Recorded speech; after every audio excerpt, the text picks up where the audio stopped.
Hey everybody, we're back with the final part of the RE2 playthrough.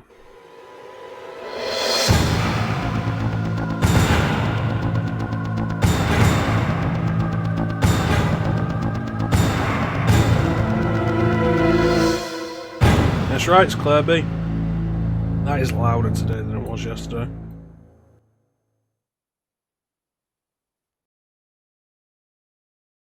How you doing, man?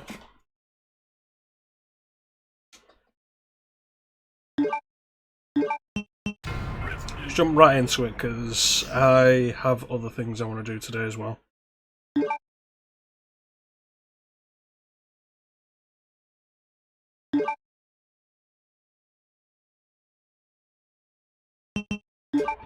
Claire B.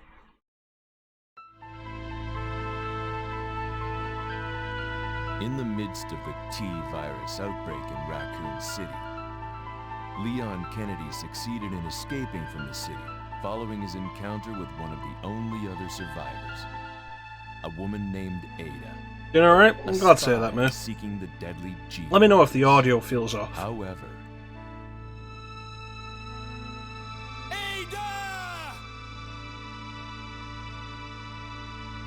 Leon was not the sole survivor of the incident. A girl named Claire Redfield was in town on business of her own. She came to uncover the mysterious circumstances of her brother's disappearance. Chris Redfield, a member of the STARS Alpha team. Only now, her mission has become quite simple. Basic survival within the nightmare that was once Raccoon City.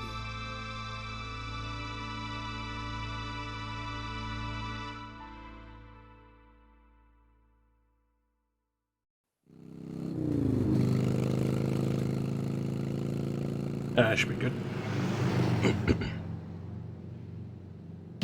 Alright.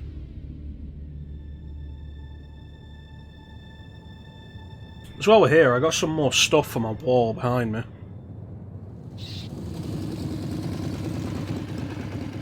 Particularly since, like, that's the background of the stream now.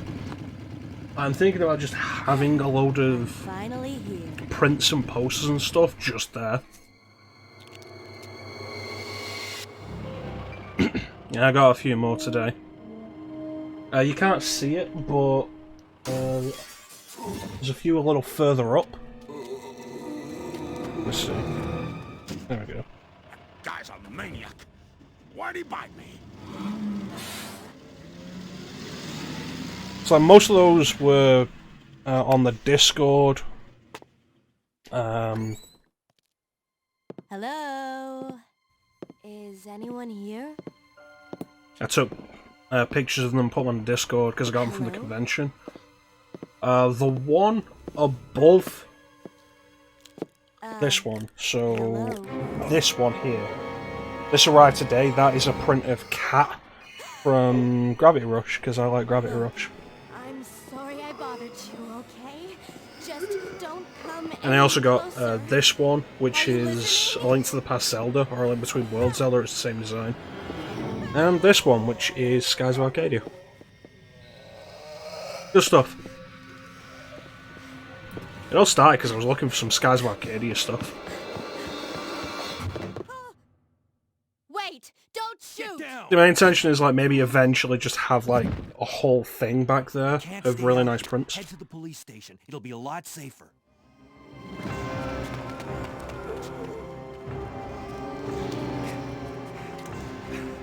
There.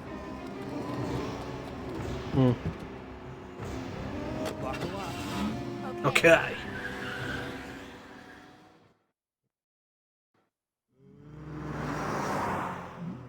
What's going on? I arrived in town, and the whole place went insane. The radio's out. You're a cop, right? Yeah.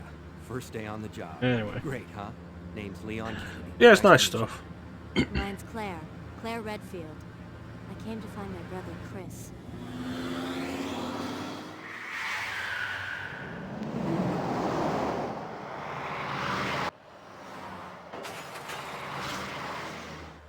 Hey, could you open the glove box? Sure. There's a gun inside. It's a gun. Better take it with you.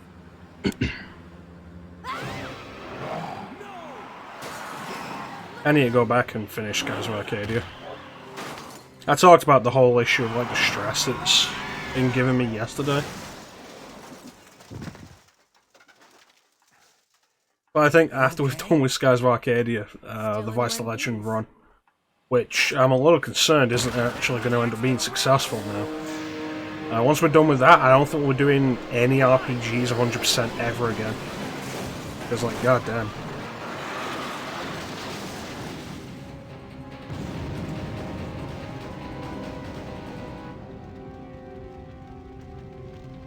Claire! Leon! I'm okay. Head to the station. I'll meet you there. Yeah, here we go. Okay. Dreamcast was such a cool console. It's kind of a shame we don't have outliers like that anymore. The outlier that we have, like Sega was kind of always an outlier. Once PlayStation hit the scene.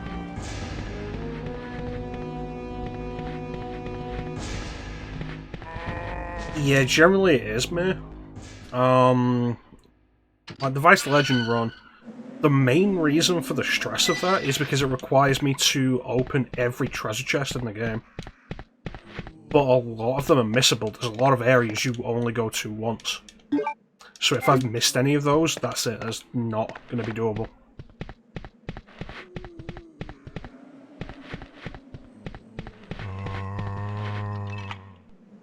Beyond that, like, when I started playing JRPGs that had trophies in them, it was like, finish a playthrough and it's a solid playthrough, and I've got like maybe 25% of the trophies. It's like, I'm not doing that. Love Persona 4 was not going to platinum. I was not going to platinum Persona 4 Golden. Not a chance. Although, interesting little fact for you, which you can see if you ever check my trophy list. If you look me up on PlayStation and take a look at my trophies, I don't know if you can do that without being my friend on PlayStation. But if you check my trophy list for Persona 4 Golden, I never had a fusion accident.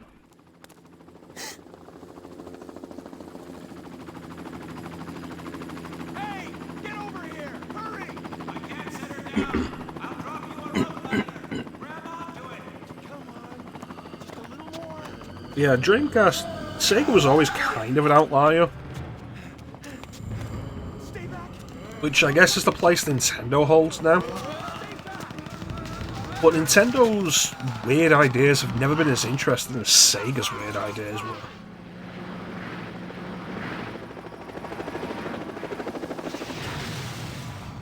And maybe part of that is because Sega did a lot of it first. You platinum Persona 5 Royal, goddamn.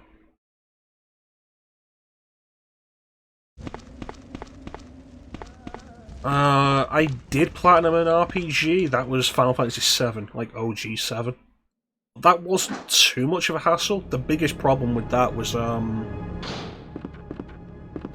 really easy to do in one run, that's fair. The biggest problem with FF7 was getting the date with Barrett. I had to restart the game for that. But with Fast Forward, like, it didn't take too long. Get off me, you bastard.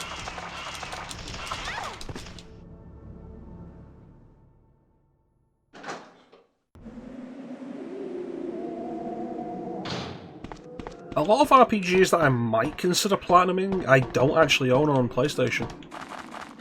Like, eventually I wouldn't mind the idea of platinuming Nocturne.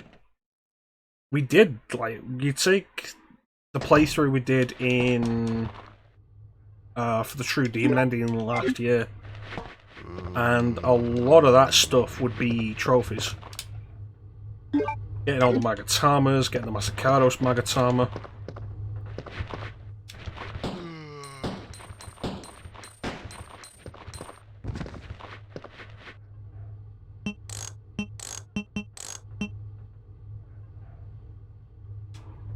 Yeah, my controller battery's dying.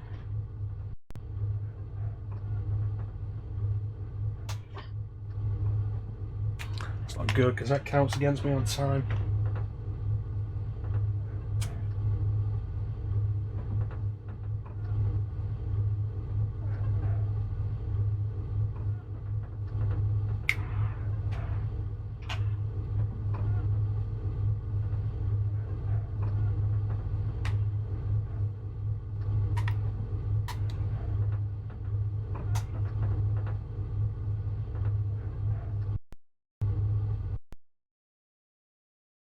Frustrating.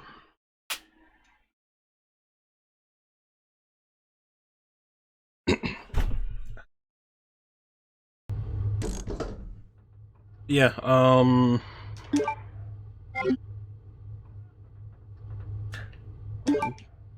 don't recognize that name.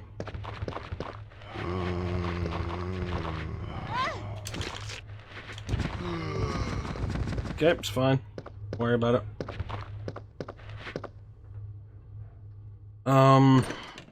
Yeah, like getting all the Magatamas, the Masacados Magatama, various events that happen throughout the game. True Demon ending, hitting level 99. Fusing Daisoju would have probably been one, as well as the other theme that I fused. I can't remember who that theme was. I could imagine, like, Fiend fusions would be trophies. Like I said, I don't own it on PlayStation, I own it on Switch and PC now. The HD remaster. I got the PC version specifically for the intention of... You weren't here a minute ago. What am I doing going down there? I got the PC version specifically with the intention of modding a few things in it. Specifically, there's a mod you can get that replaces the soundtrack with an uncompressed version of the soundtrack, which sounds so much better. Absolutely down for that.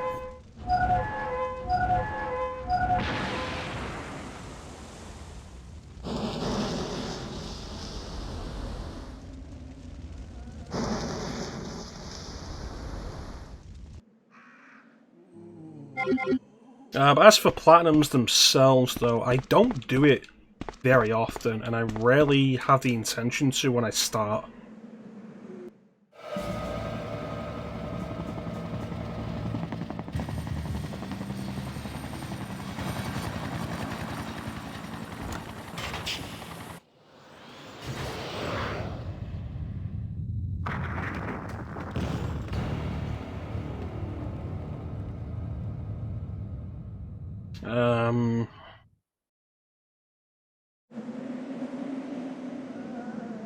Oh, platinum. I've platinumed Castlevania Requiem collection. That's Rondo of Blood and Symphony of the Night.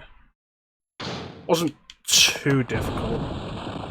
Rondo of Blood was basically just 100% playthrough. Symphony of the Night had a few less common requirements, like summoning all the Dawn Warriors, which is not something I ever do, because there's never a reason to.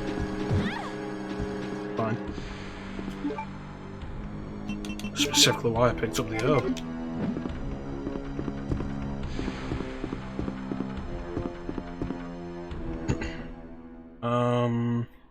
But yeah, I got the platinum for that. I had the platinum for Sly Cooper on Vita. That kind of surprised me when I got that platinum.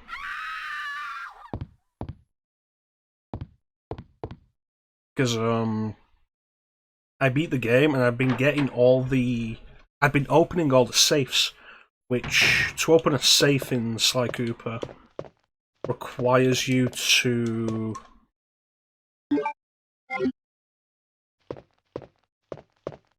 find all the clues in a level, which is... They're essentially like your standard platformer collectibles. Clues in bottles, you pick them all up in a level and you can open the safe. And there's one safe that you have to go back to open after beating the final boss. And so I did that, and it was like, congratulations, platinum. I was like, really? I've not even done the time trials. Which I wasn't going to, but like, there it was. I got the platinum for doing the Walking Dead game on PS3.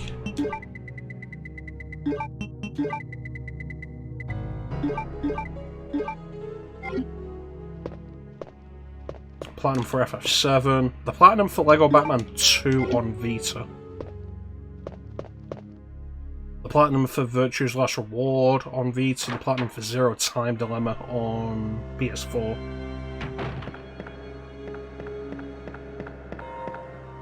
I forget what the others are.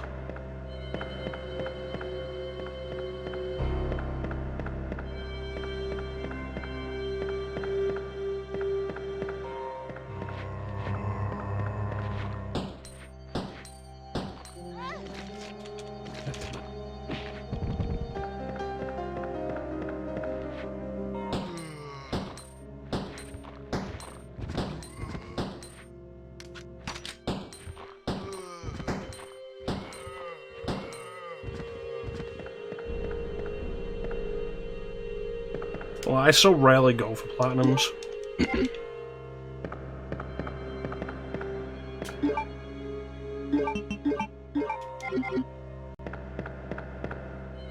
I need to get around to actually playing Steins Gate.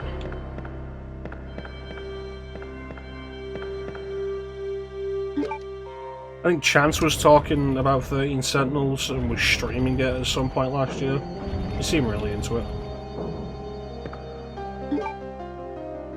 Chaos Child, I know is connected in some way to Steins Gate, and I don't want to play it until I've done Steins Gate. In the same way that I'm not going to stream Nier until I've done Drakengard.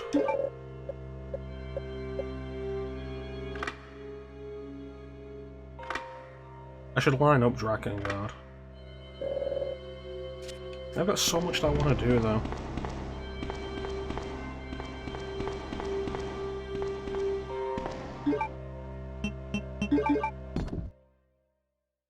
So if all y'all could start giving me money so that I can do this full time, so I can play all those games I want to play, I'd very much appreciate it. Oh no, I'm aware of that, man. Tangentially related, Nier comes from the ending, one of the endings of Drakengard 1. It's more a release thing and having complete context.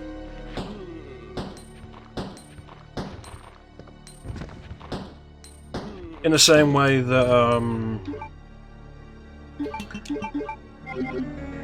I was planning to do Tales of Berseria at some point.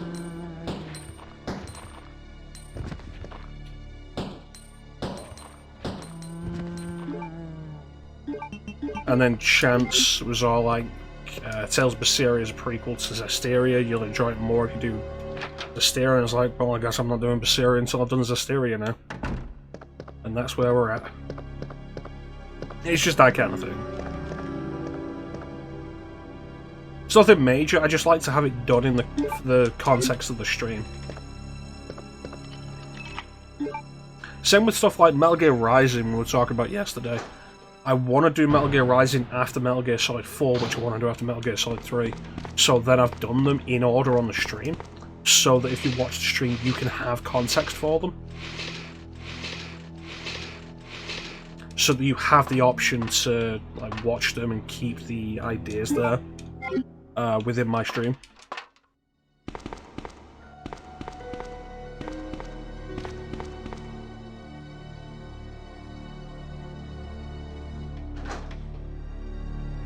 It's mostly for the sake of the audience. Although I don't expect people to go back and watch the streams that they missed so they can understand later streams like that. It's like, hey, we'll be doing Metal Gear Solid 3 soon, I don't expect anybody to go back and watch Metal Gear Solid 2 if they weren't there for that.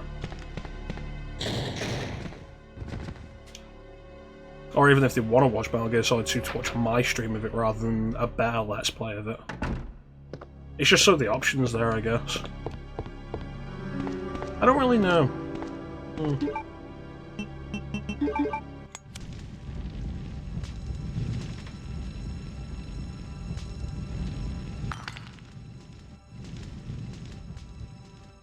I suppose mostly I just do it to myself. Like this whole 10 years of Resident Evil thing. I could have just turned around and said, yeah, no, I'll stream like RE1, RE2, RE3, Code Veronica, Remake 0 and 4. Nobody would have expected me to do Survivor and Gaiden and Dead Aim and stuff like that. I was like, no, I'll do all of them. Yeah, there is that. There is absolutely that. But like I say, maybe I just do it to myself more than anything. Maybe it's an excuse.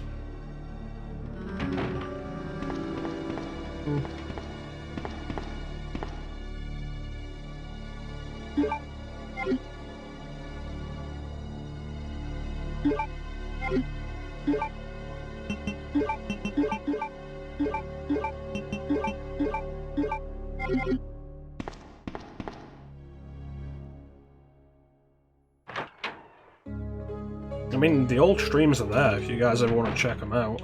They're on the YouTube channel. Oh yeah, I didn't go and get the key. That doesn't matter.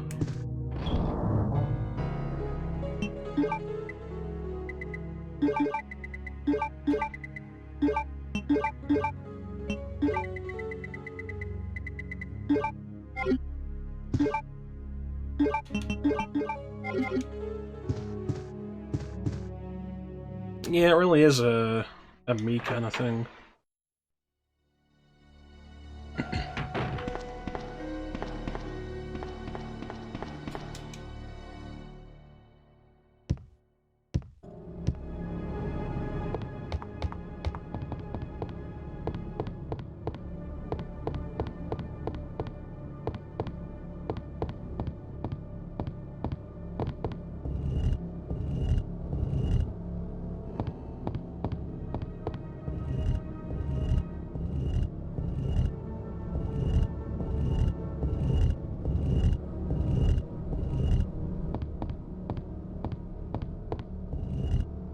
Yeah, I don't know. You guys might enjoy it more as well, like me doing stuff in the orders like that. It's like, yeah, I could go straight to Mir. Not Mir. I could go straight to Nier. I could go straight to Mir. We could hang out, we could play games together, it'd be absolutely awesome. I could go straight to Nier, but I feel like at least some of you guys would enjoy me... Oh, there's the YouTube channel. I feel like at least some of you guys would enjoy watching me play Drakengard as well.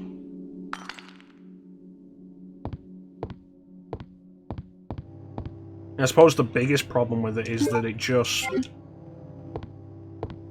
it leaves some games like so far down the line. It's like, hey, Kingdom Hearts Birth by Sleep, that's way down the line because I've got to do Kingdom Hearts 1 and 2 first. Thank you, mate. I appreciate that you enjoy my suffering.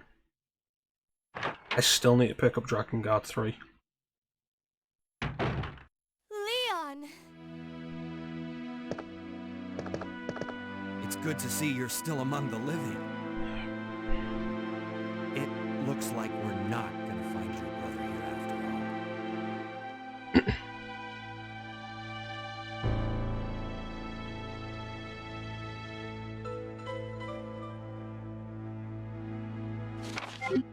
all. There's no reason for us to stay any longer than necessary. Let's split up, look for any survivors, and get out of here. Right. One last thing. Here's a radio. Take it. That way we can keep in touch if anything happens. Oh, this is like Metal Gear Rising being like canonically after. I haven't looked into emulating PS3 at all. Mostly just because getting the ROMs is such a pain. Or the ISOs, I guess.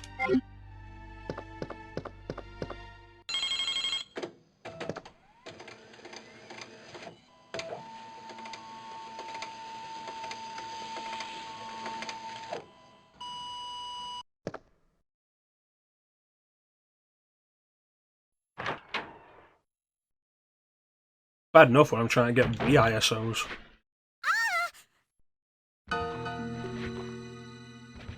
Help me!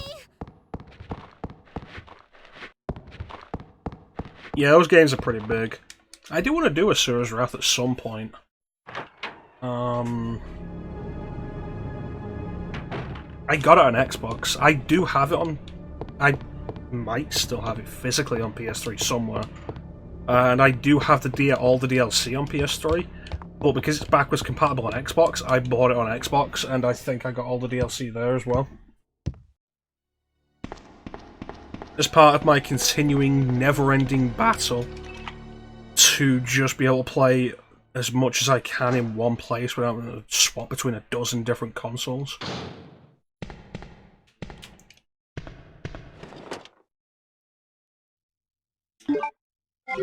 Just the thing, like, whenever anybody's like, oh yeah, no, I've got an Xbox and a PlayStation, it's like, yeah, I've got an Xbox and a PlayStation and a Wii U, and a Switch, and a PS3, and a 360, Dreamcast, and Nintendo 60, like, all that shit.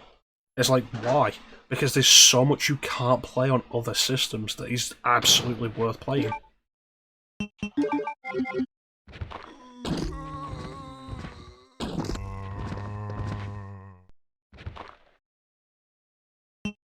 Oh.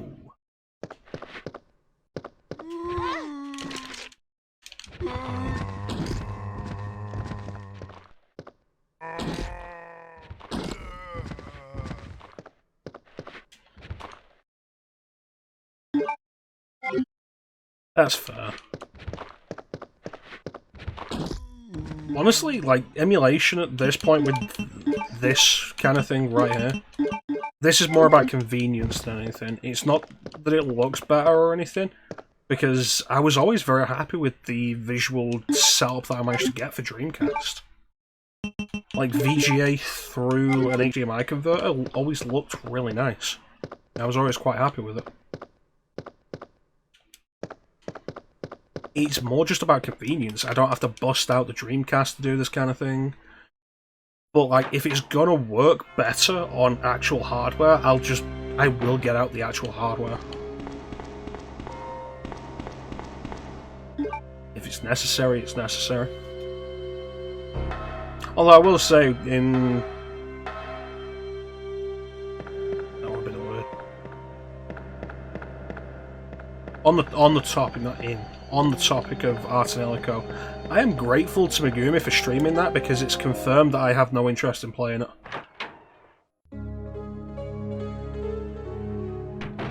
So it's nice to just have that series crossed off my list. Not because it's bad or anything, it just doesn't interest me actually seeing it.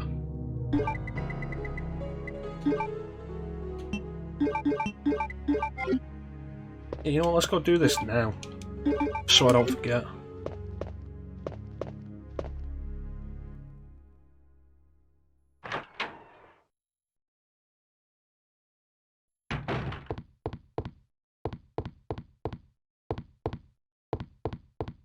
It's probably something I would have enjoyed, or like gone through at least when I was younger.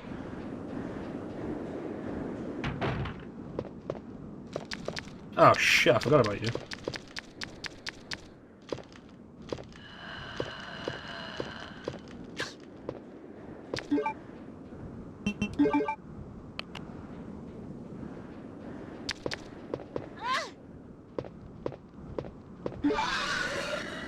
This could be bad.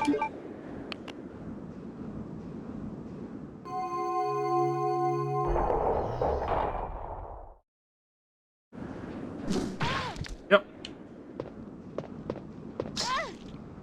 Yep. Ah, shit.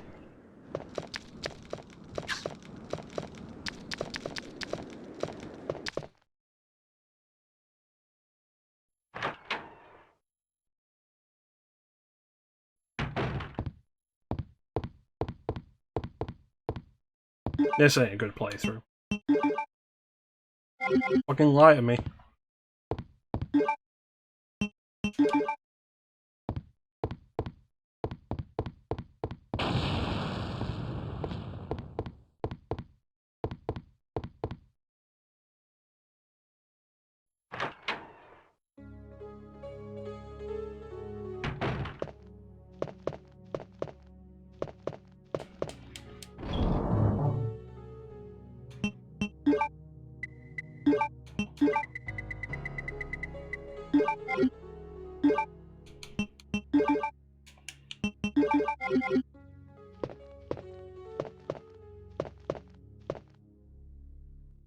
This is a problem I have every now and then with Resident Evil 2.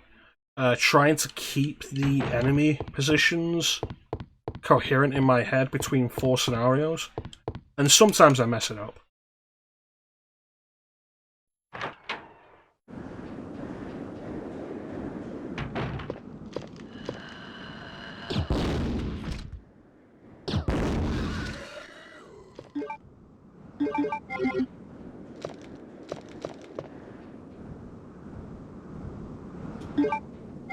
Alright. Let's get going. But yeah, I've got so many RPGs I want to play. And like even in terms of classic RPGs and classic series that I want to play that I never have, like Arts and Illico wouldn't rank particularly high because there's stuff like Chrono Cross and Parasite Eve, Shadow Hearts.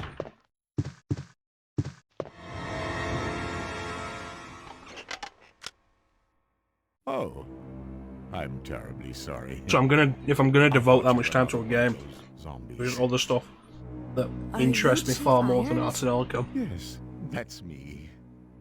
And just who are you? No, don't bother telling me. It makes no difference. You'll end up just like all the others. All the others. That's the mayor's daughter. I was told to look after her, but I failed miserably. Just look at her. She was a true beauty. Her skin nothing short of perfection. But it will soon putrefy and she will turn into a zombie within the hour like all the others. Oh, that's another one, actually, is a fair There must point. be some way to I'm stop putting off playing Shadow Hearts until after I've done Kudelka, There he is. because it has a Either by slight putting a connection bullet through to her brain, it. or by decapitating her completely. I need to get around to doing Kudelka. I have the Halloween schedule up that we're planning to do in October, which is fucking next month, god damn. But no Ugh. longer. I did not realise it was that close. I'd really like to be alone now. I was gonna say then, like, maybe I should consider some horror-themed RPGs in there as well. Which Kudelka is, and there's also Parasite Eve. I could finish everything I've got going on before October, I'd be very happy. Means I gotta really get the lead out and knuckle down with Skies of Arcadia.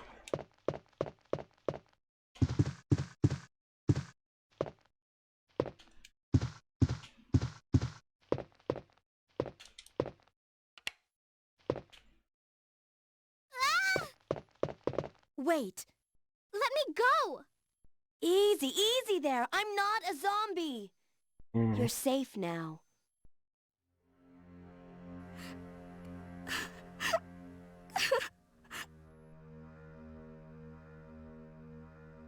My name's Claire. What's yours? Sherry. Do you know where your parents are? They both work at the Umbrella Chemical Plant, near the city limits. The chemical plant?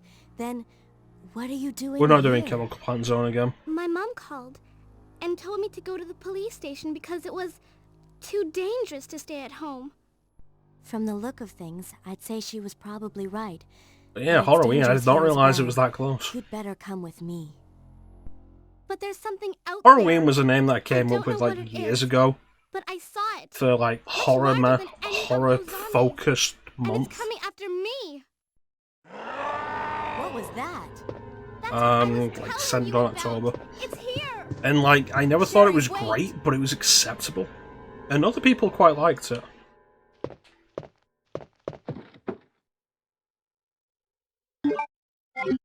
And I think last year or the year before, I ended up seeing on Twitch somebody had named their horror marathon section in October as Shocktober, and I was like, "Fuck, that's good." But Halloween it is. It's what I've done for a while, and it's what it's going to stay. What's the next big game you're after, Mia? I am honestly not up to date with game releases anymore. I stopped doing it like 2 years ago, and I just have not caught up.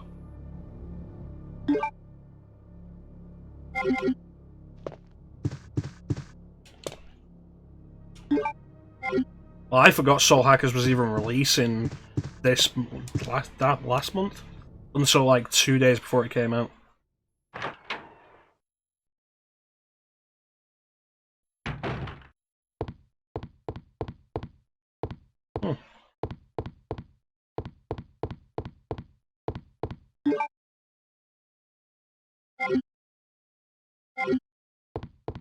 This is fine. Valkyrie Elysium. Is that tied into Valkyrie Profile? Did I hear Square was after reviving Valkyrie Profile? I don't remember. I should do Valkyrie Profile. Valkyrie Profile's another one. Like, even if I just narrow it down to one console, there's so many games I want to do.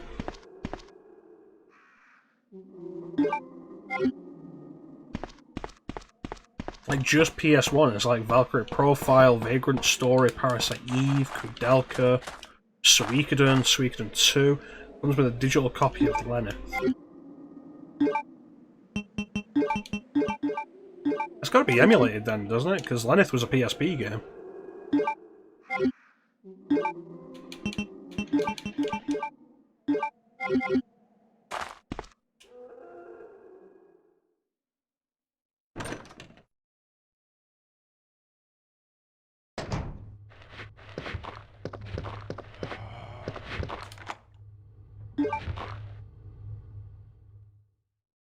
I'd have to work out like whether or not I'm going to do Lenneth or OG Valkyrie Profile.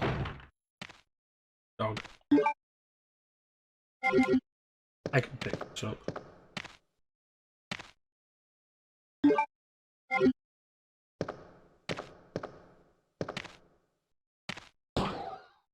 And then we get into like non-RPGs and stuff.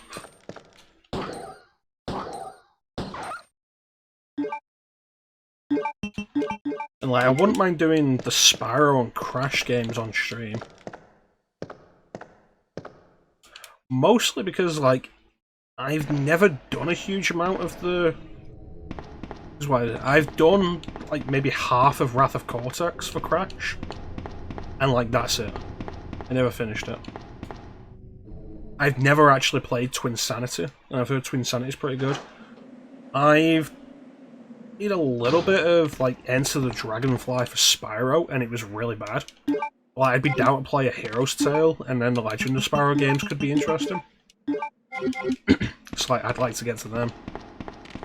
And then there's other stuff like Einhander. I've got... Next week, I'm off for a week. I have like a week off coming up. For me, I would be doing the original PlayStation versions. I have the Crash Collection on Switch and PS4. Not super into it, but I think it's because I'm not super into Crash Bandicoot anymore.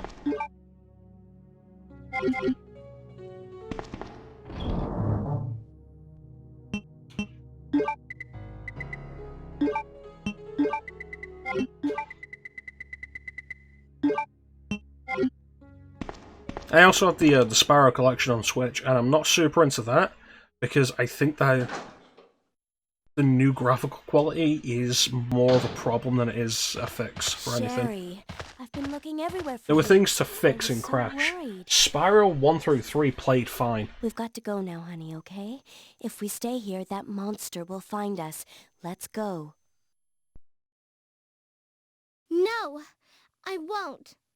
So, like, What's I the remember, because like my playthroughs of Don't you Spyro are trust always me? like 100%.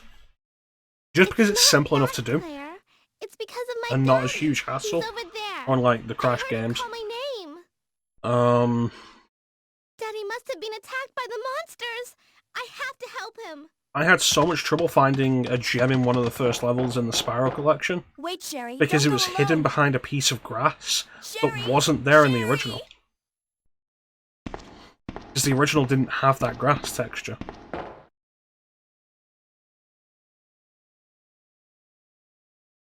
Like, the foliage that actually comes out of the ground and is grass. So I'm not super fond of that.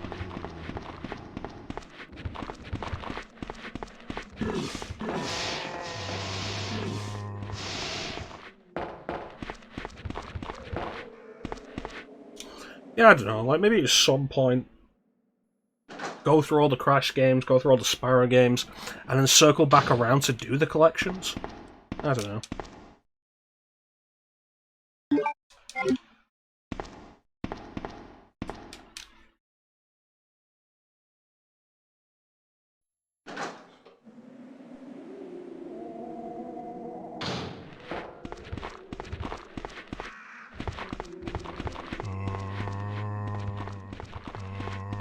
Yeah, I'm not as into Crash as I was when I was a kid. I definitely find Spyro more appealing. Alright, this is gonna take a while.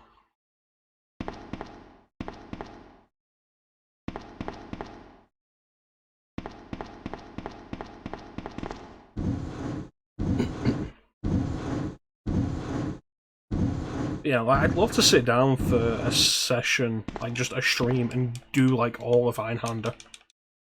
Because that game is like 3 hours long.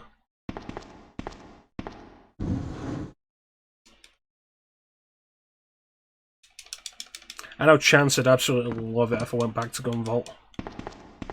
I have Blaster Master Zero on Switch, and I was kind of doing it on and off for a long time. Like, it was fun enough, but it never really held my attention.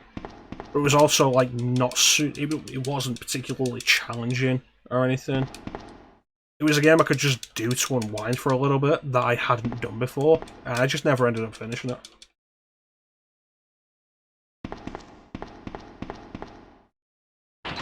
It was fine.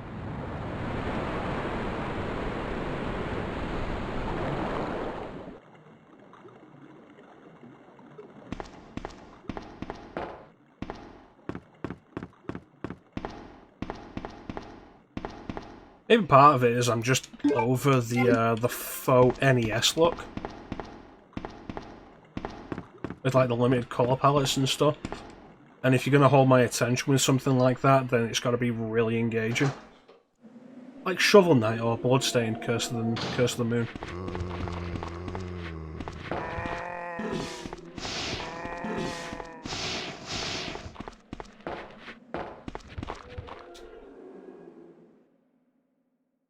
Like, you look at a lot of the 2D pixel art stuff that we've got now.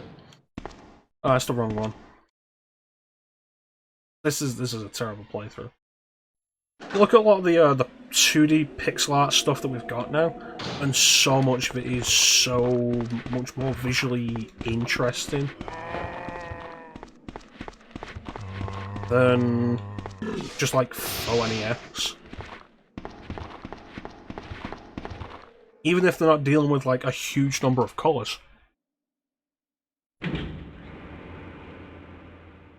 like, not every game has to look like Ori and the... Claire! Are Whatever. you there? What was the first one? Ori and the Forest? Sherry, Blind Forest? are you okay? Like, Did not you everything find has to your look like dad? Ori games or Hollow Knight or anything like that. But I couldn't find him. But, like, But some I of them can could find look something else absolutely for you. fantastic with Here. pixel art. Time Spinner was a game I really loved the look of, and just the gameplay of. Thanks, sweetie. That had a very Now, 16-bit why don't you come aesthetic over that looked here? really good, that I was want you very to stay with clearly me. doing a Final Fantasy art style. Claire! I can't reach the ventilation hole anymore. Some of the stuff by I'll find Team another Cherry, way. I think. They did Toho Luna Nights, which looks really nice.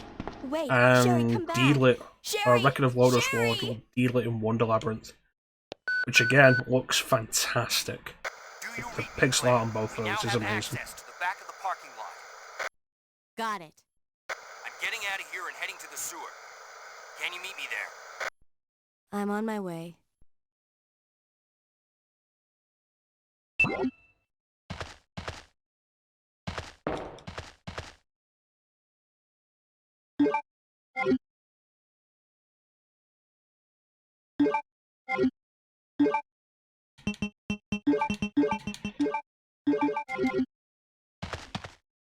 Alright, let's go get the side pack.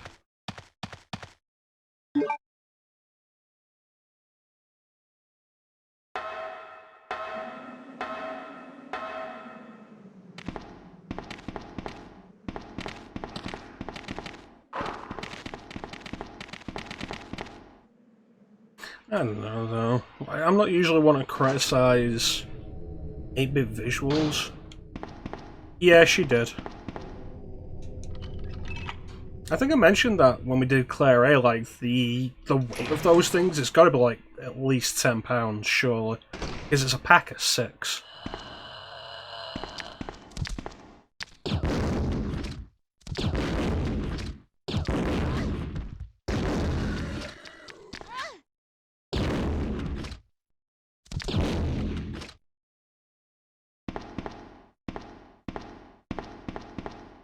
Yeah, I'm not usually one to complain or criticise about that kind of thing.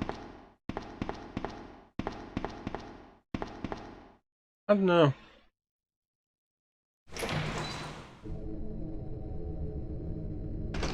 Again, I'm just trying to find a reason why I wasn't super into Blaster Master Zero. And I guess I can't really give you one.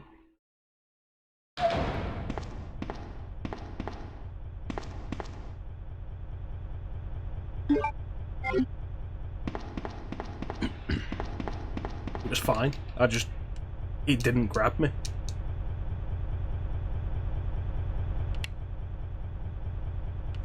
Yeah, you are right about that. I've been hoping for quite a while that we'd see like a resurgence in some stuff. Like we'd end up seeing like stuff moved on from 8-bit to 16-bit throwbacks. And I was hopeful that we'd end up seeing some really neat stuff. Possibly doing like 32-bit or just like early 3D low poly stuff, and while that's happened, it hasn't happened a lot. Probably because it requires a lot more work.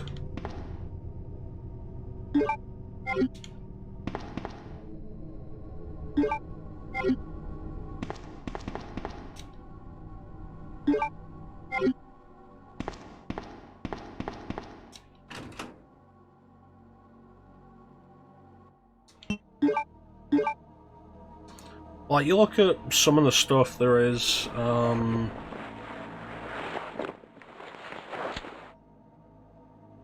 like, we think PlayStation, Sega Saturn, N64 era, and we tend to think of like a lot of the big 3D hitters, Crash Bandicoot, Tomb Raider, Resident Evil, Final Fantasy, and that kind of thing.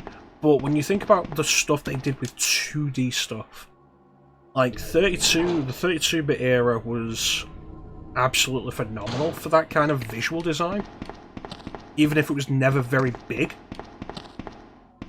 Because like Castlevania Symphony of the Night is fantastic. Mega Man X4, there you go.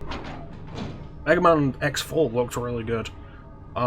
Mischief Makers on Nintendo 64 looks pretty good. Princess Crown on Sega Saturn looks absolutely phenomenal and was done by the team who would later go on to do to be Vanillaware.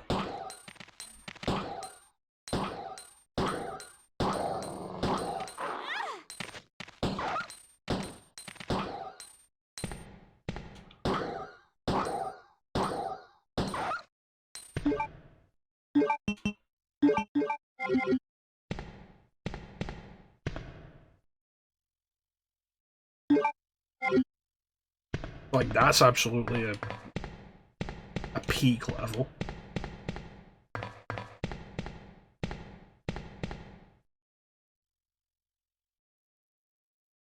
Like, some stuff like that would be absolutely phenomenal to see.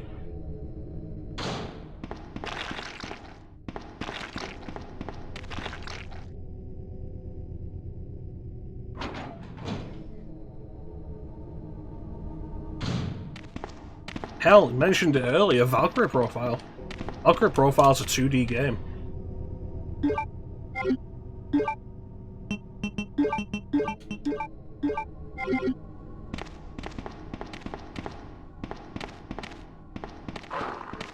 I feel like a lot of the other RPGs aren't super worth mentioning, that kind of thing. Because, like, yeah, Wild Arms is mostly 2D, but with, like, 3D battles. But the 2D elements look like they could just be out of the Super Nintendo. Alundra looks pretty good, and has some really nice effects. Suikoden. I don't think there's a whole lot about Suikoden that probably couldn't have been done on a Super Nintendo. It has bigger sprites, but...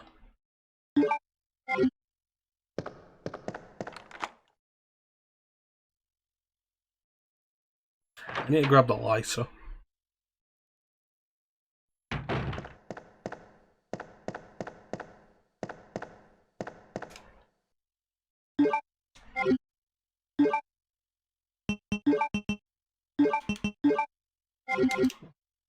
Hey, Snake. Welcome to the chat, buddy. I still have the pistol equipped.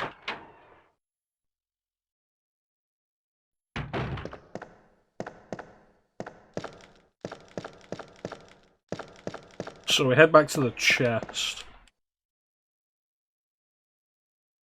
Yeah, RE2 looks fantastic on Dreamcast. Not this way. I do need to stop off at the chest, drop some stuff off. Problem is, the fastest way to the chest that would be least inconvenient would be the first floor reception room. But I'll have to go through a bunch of zombies that are going to be crowded around the East Office door. Yes, East Office. Should we do this one? Yeah, I've never actually played Nightmare Mode. The main thing I'm aware about it is that it removes auto-aim, and I wasn't super into the idea of doing that.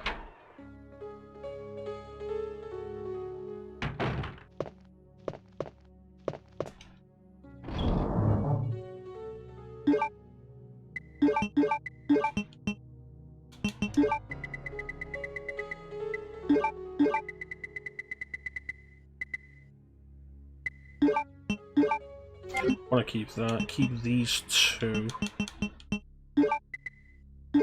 lighter. And I think that's everything. Yeah, that should be everything.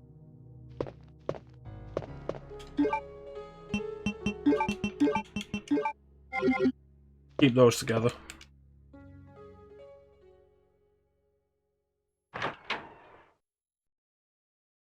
How you doing, Snake?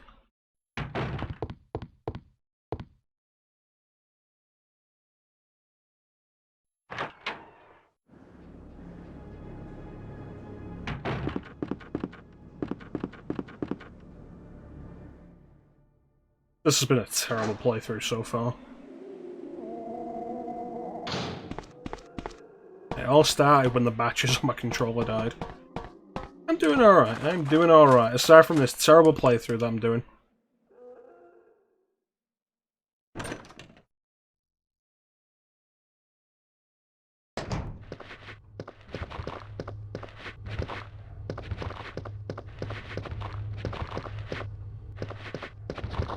Alright, here we go. This is not as good as with the shotgun. But it'll work.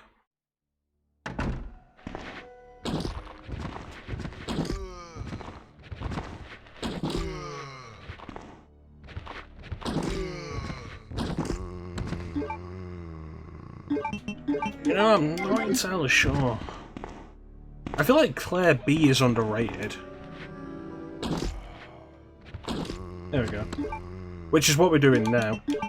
This is actually the last session of our Resident Evil 2 playthrough of the 10 years of Resident Evil series we're doing. Having done all scenarios.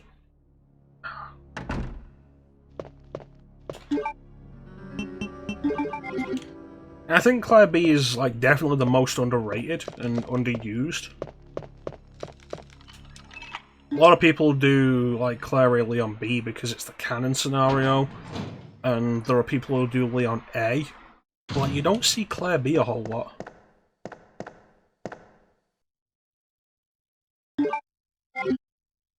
I am really glad that I remembered the lighter. It's like, if there's any one item I've forgotten more than any others, it's the lighter for this specific area.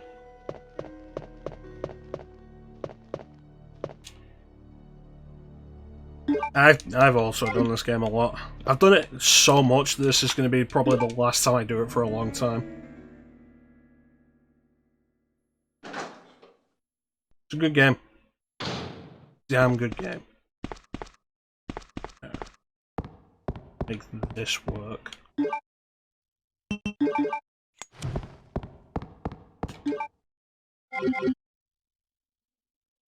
Two. 3. 23 is number 1. Yes, I have. Actually, a fun thing. Once we're done with the 10 years of Resident Evil series, we'll be jumping into Metal Gear Solid 3.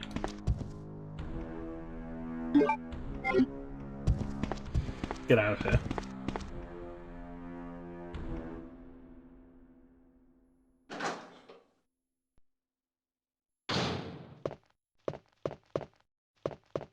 Stop because you're too scared.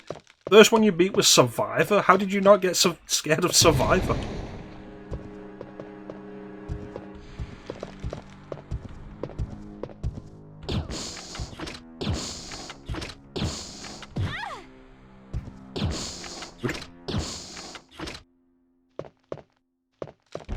Wait, no. Give me your stuff. Yo. I look forward to getting to Survivor. It's been a long time since I've done it. I look forward to a lot of stuff we've got coming up. Like, I'll be glad to finally get to doing Snake Eater for the stream. Although we're going to be doing Subsistence.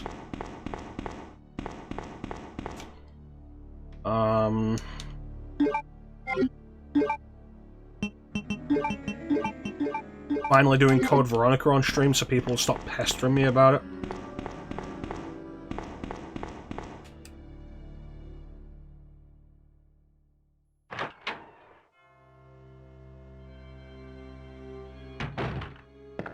Doing Zero on stream, so that I never have to touch that game again. Yes, the US version did not have GunCon support, though the European version did, and I played it like once with the GunCon. It was a weird control scheme.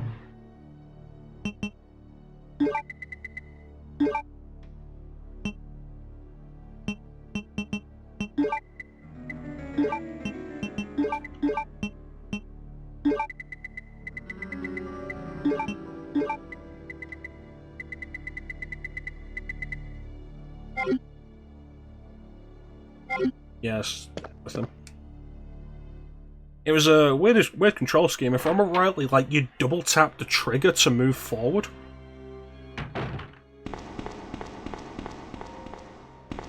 It was easy.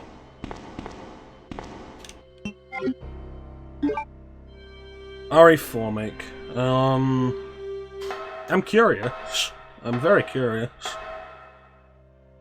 I think the idea of remaking RE4 as a horror is pretty interesting.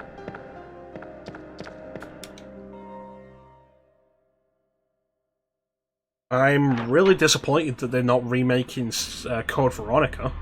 Like, they've skipped that to go to RE4.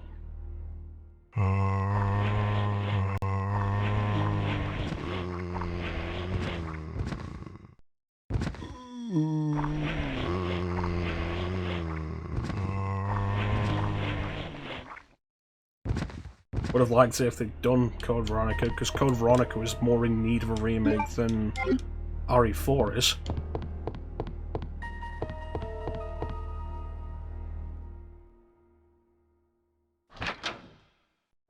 But I'm interested enough.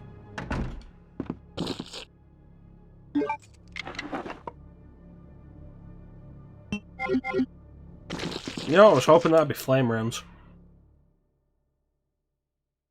Thinking Claire 8 is Flame Rounds. Yeah.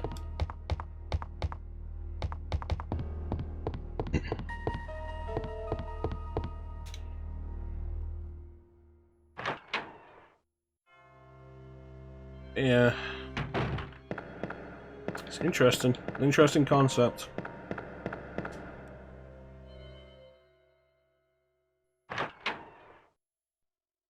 See what they change.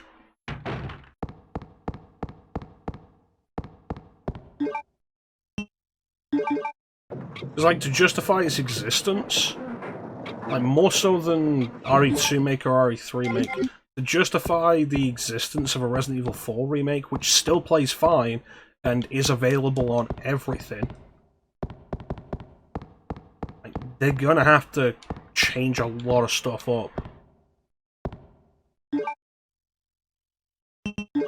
I'm curious to see where they go with it.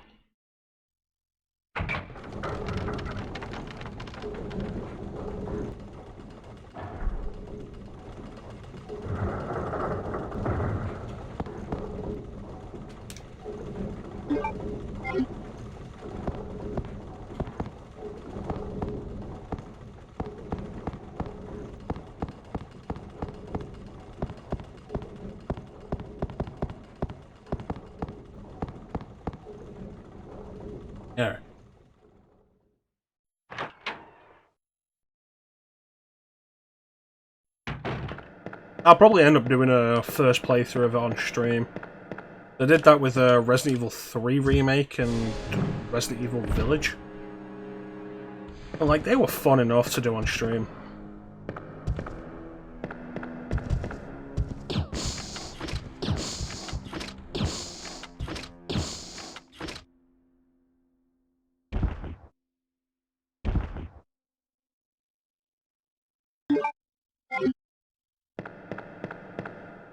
I think it absolutely is, because every Resident Evil since RE4 has taken itself too seriously, even as it's been ridiculous. I was saying that exact thing about Resident Evil last night. Not even in context of RE4, mate. Like, the old games always had like an air of B-movie horror about them, which made a lot of it easier to deal with. Like, after RE4, they went so serious, even as things became more ridiculous. And I still think the peak of that is RE5. It's like, okay, so you're punching a boulder in a lava flow, but everything's still super serious. Like, this is the most ridiculous thing the series has ever done. And at that point, it circles around and becomes a different kind of parody than RE4 is.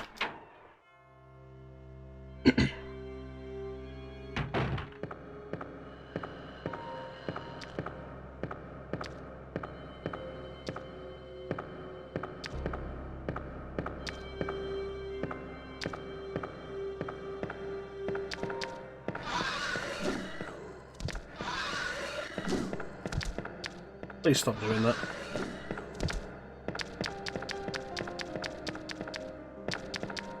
That got me a little bit nervous. Like, the first time he did it and he landed really close. Because that attack can kill you from caution.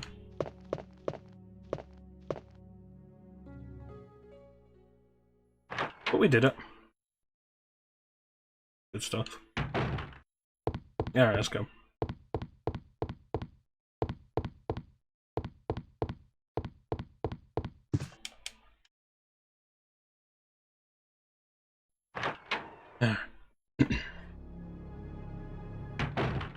Claire! What up, Sherry? Sherry, you're okay. I'm glad to see you're safe, Claire.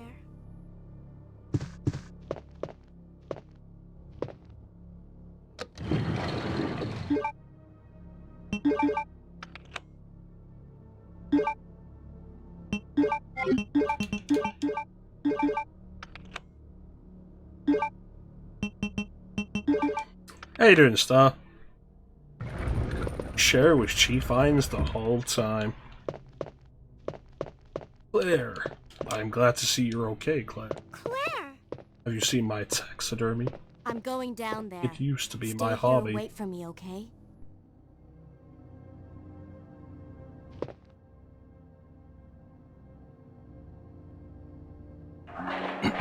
So how you doing, Star?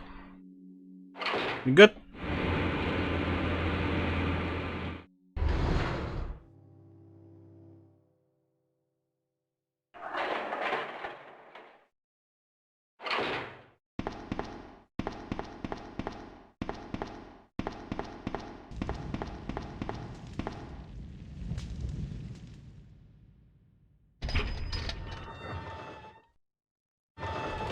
Well, that's fair enough. It's good of them to give you time off for that. So you've made it this far.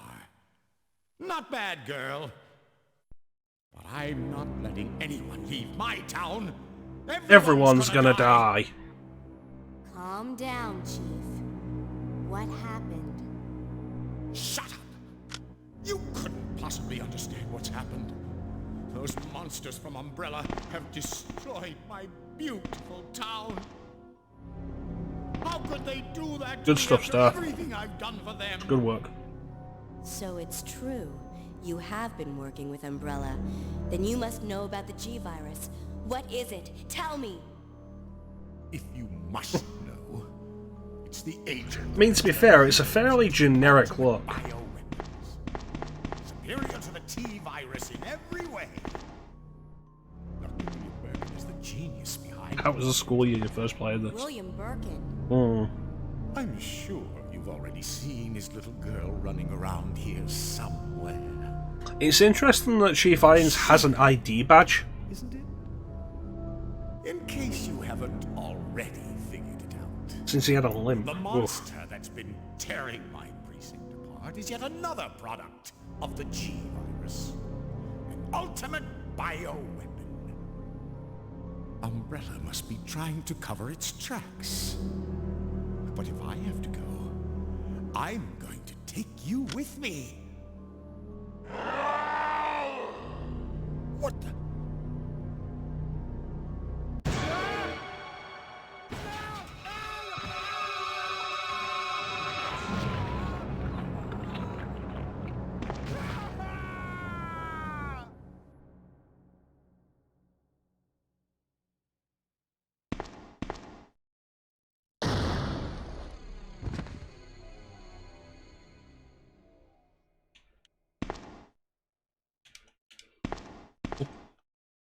I think this is the kind of excessive gore that RE2 Make was just kind of missing.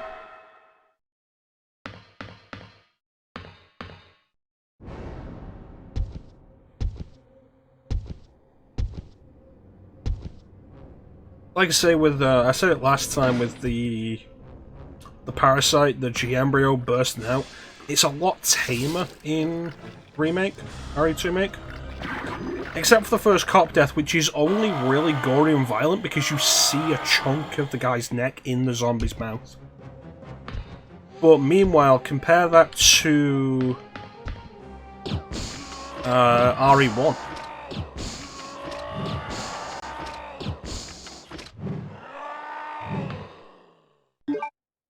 Where the first zombie bites through Kenneth's neck, and Kenneth is just straight up decapitated.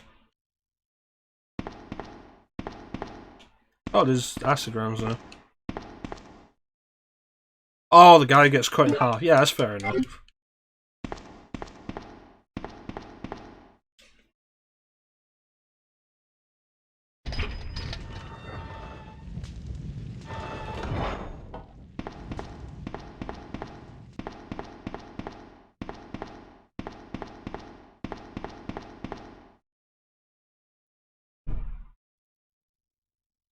It is pretty cool. I like a lot of the stuff that OGRE1 does, no, OGRE2 does, that, like we've said before, it's been years since RE2 Mate came out. We've said it enough times. So much that they just didn't do. Claire, you came back. I can't believe the man who developed the G-Virus is actually her father. What's wrong, Claire? It's nothing. But I think I found a way out of here. We should be able to find someplace safe if we can just make it out of town. But... Don't worry, I'll protect you. I promise. But you have to make sure you don't leave my side. Alright, let's go.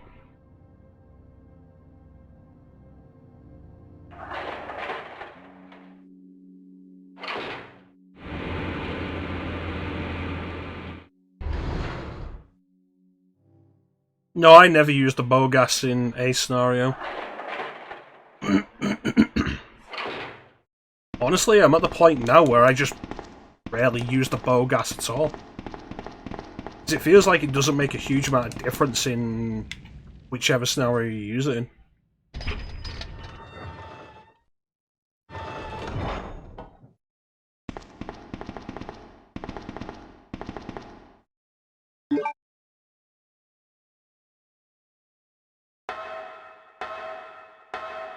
Hey, how you doing, Flame?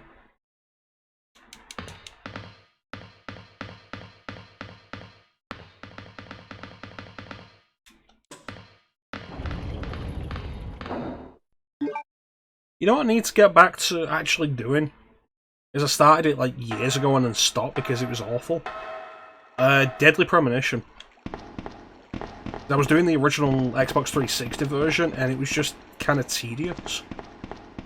So I wanted to go back and do it with like Director's Cut, and I never did it, and now I have Origins on Switch, and I should go around, I'll get around to doing that. if we have time, during Halloween, if I'm able to get through everything I have scheduled before the end of the month, maybe we'll start Deadly Premonition. How you doing, Flame?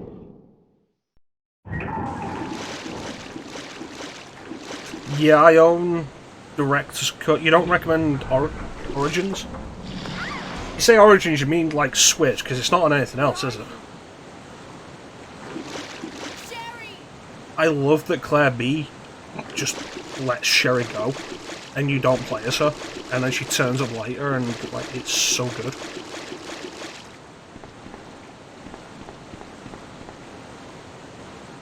I have Director's Cut on PS3. I also have it on PC, on Steam and GOG. Bought it twice. And yeah, shit.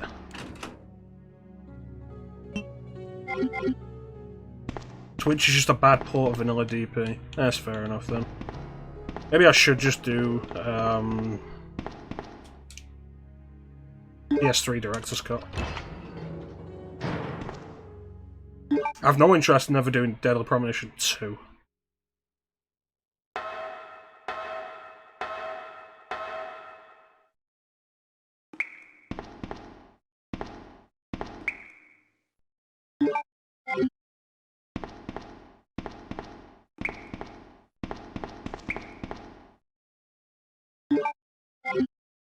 Yeah.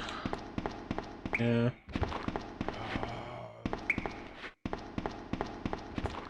It's crazy that Deadly Premonition has gotten as many re-releases as it has, and they've still never made it properly work.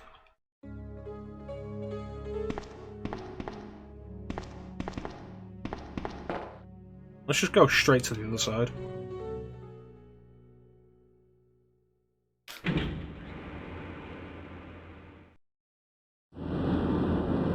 Yeah, I guess I'll just have to play it on PS3. Oh, hell yeah. What happened? You're bleeding. I ran into this woman who is in trouble.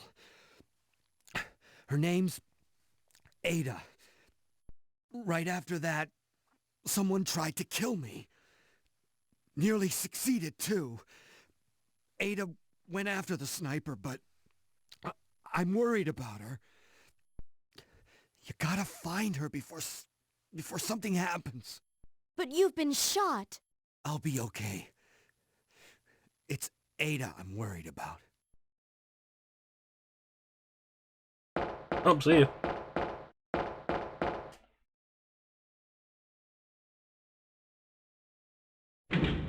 It's coming right for us.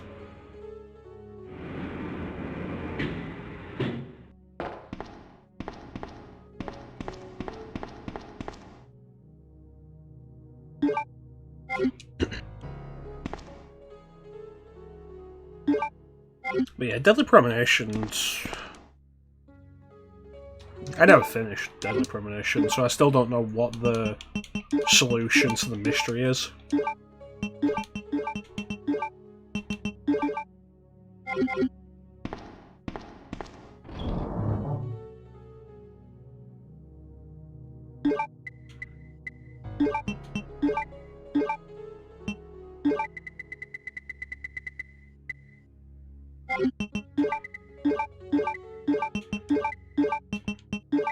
See, lighter and valve handle.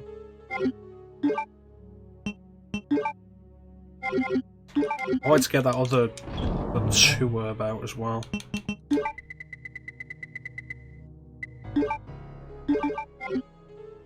No, I should leave that.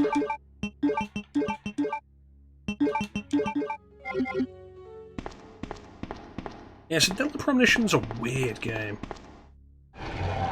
Not so much in that it's weird, more in, like, its reception was always weird. I had a reputation for a long time as, like, the most critically polarizing game ever. Some people loved it, some people hated it.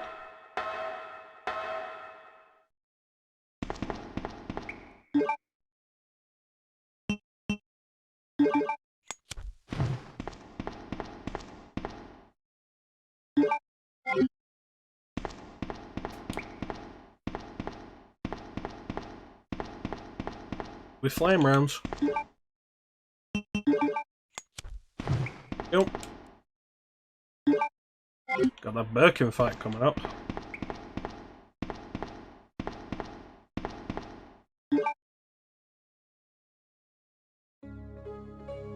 Jim Sterling famously, like, gave Deadly Premonition a 10 out of 10. I think it was, like, the highest score I ever got.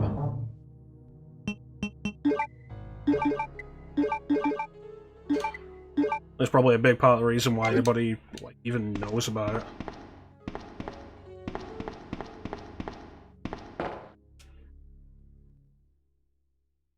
His opinion on Deadly Premonition 2 was... Oh, sorry, her opinion on Deadly Premonition 2 was interesting.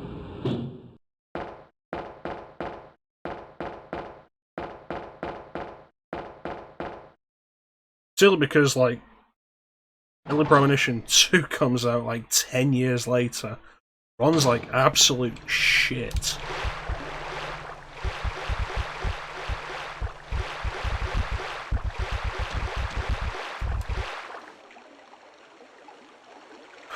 I don't know if Jim Sterling ever actually did a full review on it. What I saw of Jim Sterling's opinion on it, though, was like from her worst games of 2020, maybe? 2019? Or shittiest games? Because she does two lists, like, worst and shittiest, I think it was. And like, the shittiest are not necessarily the worst, but the ones that did the shittiest things. Get away from me. You just want my husband's GSM, don't you? But no one will take that away from me. No one. Husband? Then you must be Annette. How did you? Still do a video about the best and the shittiest? That's fair enough. I haven't watched Jim Sterling in a while. I unsubscribed. I have to find her. Mostly because every video was so negative. And it's like, yeah, absolutely respect the hell out of Jim Sterling for highlighting a lot of the shittiest practices in just gaming, in games industry, and games journalism. And it absolutely needs to be done. But also, I was slipping into a depression, and I really did not need that negativity in that corner of my life. Because I'm aware of just how shitty a lot of the industry is.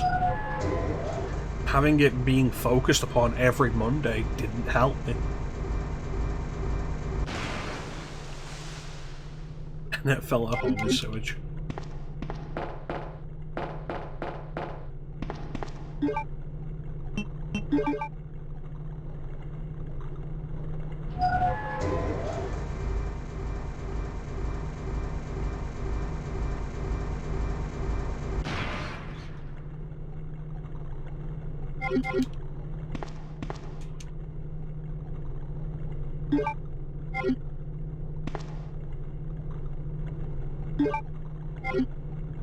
Like, Jim Sterling's video on like the shittiest games of that year, and the highlighting of Deadly Premonition 2 was the most I ever saw about Deadly Premonition 2 post its announcement.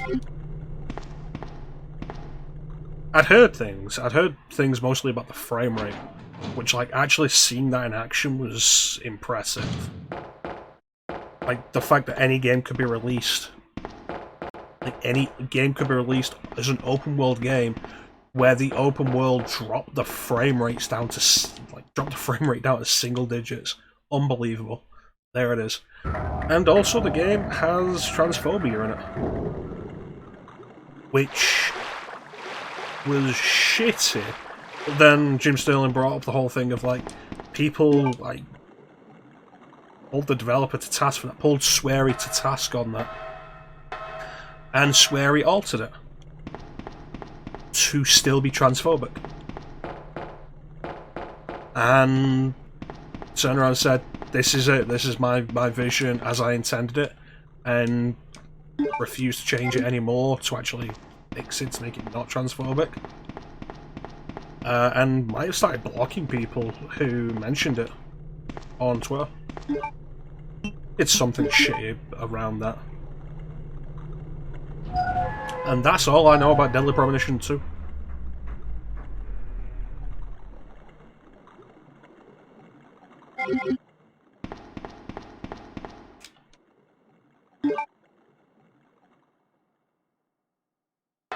And so I think, like, those reasons Jim Sterling put forward and presented evidence of. Oh shit. God damn! I have never had the bugs be that aggressive. That was crazy. Those issues Jim Sterling put forward present a game that I don't want to play.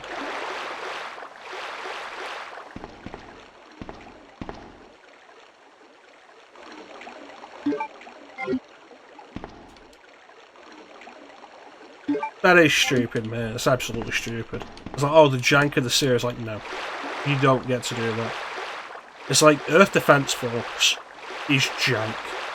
And always was. Because that series put so much on screen, it would always kill the frame rate.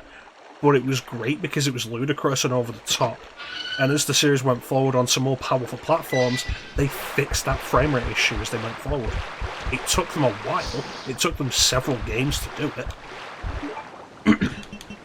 But nobody will say that the bad frame rate is an important part of Earth Defense Force. So to defend it in anything else is also stupid.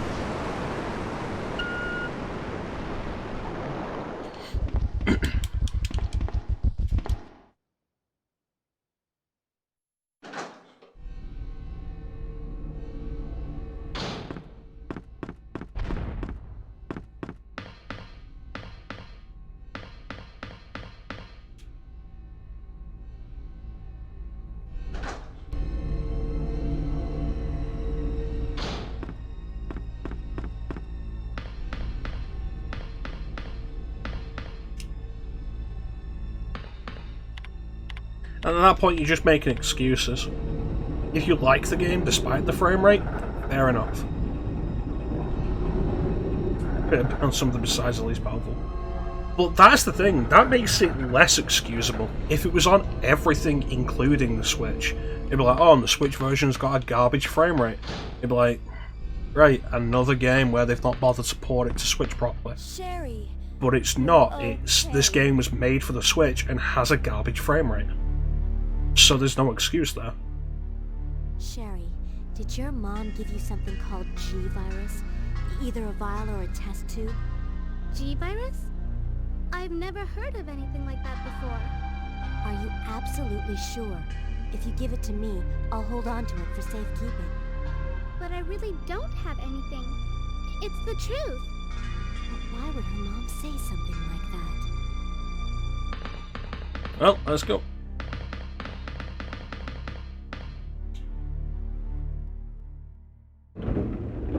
Yeah, the pendant twist in RE2 Remake was dumb.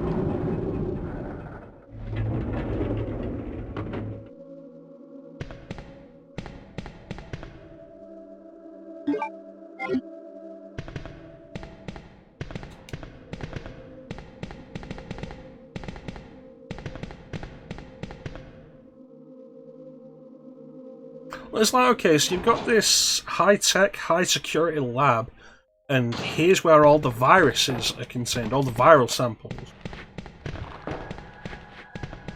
It's locked with a weird key. It's like, it's not even like, oh yeah, no, it's a secure code, biometrics, keypad, fingerprints, anything like that. No, it's just, it's a locket. We made a locket into the key. Why?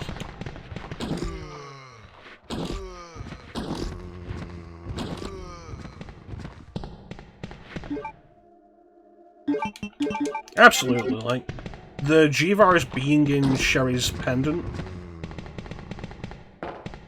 absolutely makes sense, because Annette and William are terrible parents.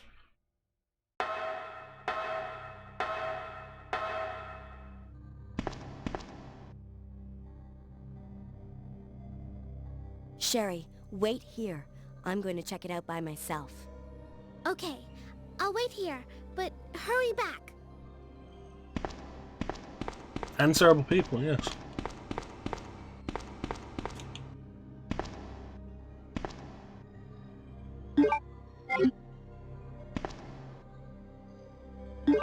I appreciate that I have so much flame, so many flame rounds there. Absolutely down for that. But this goes away now.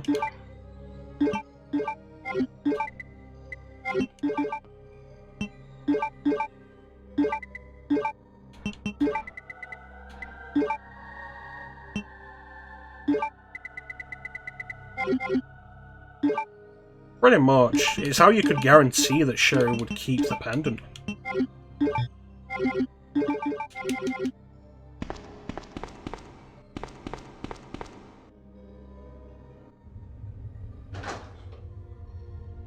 Yeah, Deadly Premonition's a maybe. Partly to see, like, what all the fuss about it is. It's like, you end up with the things, and I've said stuff like this kind of thing before, of, like, games that are considered to be, like, the best ever. Like, The Last of Us, like, the entire Uncharted series, and I get around to playing them, I'm just underwhelmed. And then you've got something like Deadly Premonition, which is a much rarer case. Of, like, some people love it, some people hate it. And it's like, you know what, I want to know why. I want to know what's going on with that.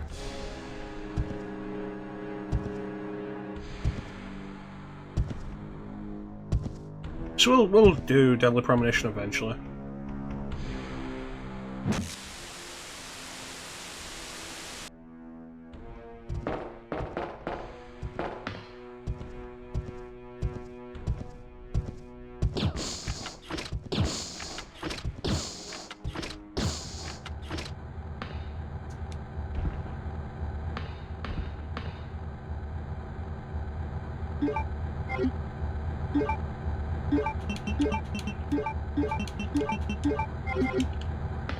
Yeah, that's good.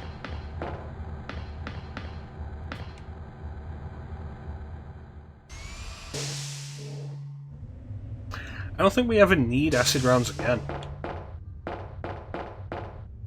Because, like, Ninja will tell you that acid rounds are great for the lickers, but regular grenade rounds are fine for the lickers and have a wider spread. And I think that's the last time we fight Mr. X before the final boss fight.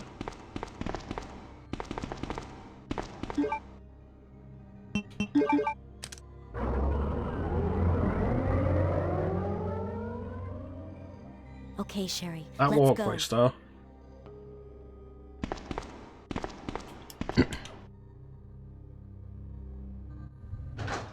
Acid's killed them at longer range. Thank you, Teak.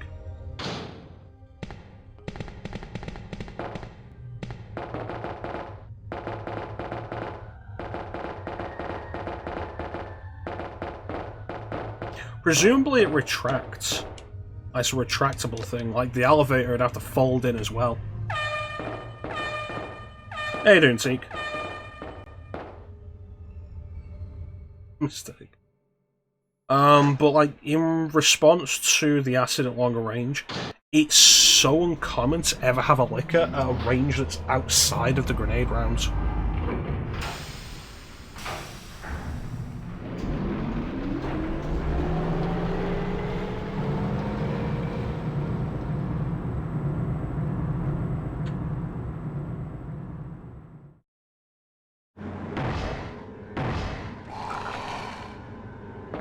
Claire?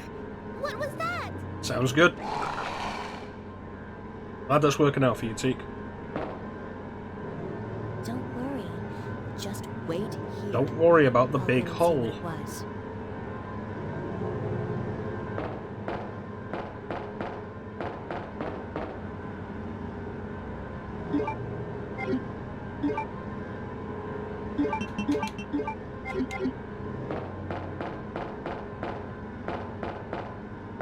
Honestly, I just wish this whole area was in RE2, Meg.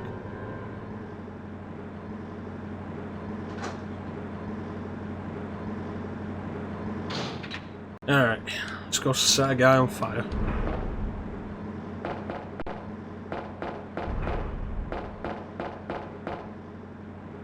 Good day, sir.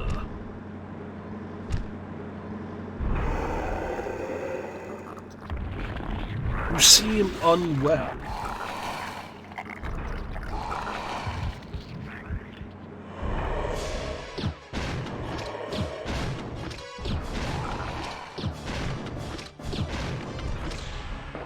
Gotcha. Come on.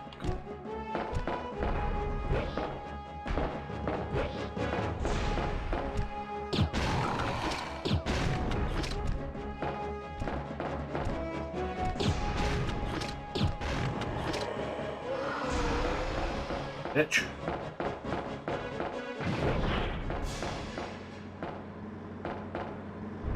I don't like the overfocus the remake has for G Birkin. I don't like the overfocus it has on the eye mutation. I'm not fond of that.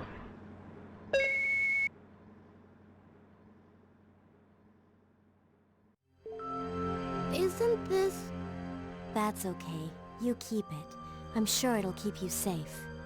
Wait here for me, okay? I'm going back to look for your mom. Thanks, Claire. Even though I'm an only child, neither of my parents ever spent much time with me because of their work. But now that you're with me, I finally have someone to rely upon. Sherry...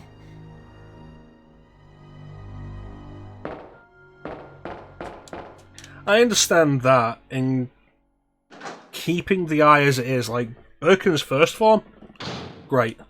Looks fine in the remake. My problem is when he starts having like a dozen eyes in his chest. And I think that is just less interesting as a design.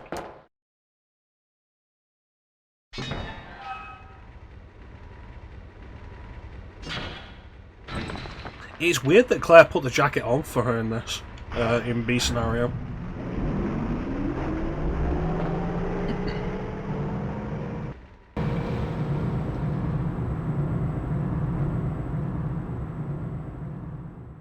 I absolutely despise that about Majora's Mask 3D.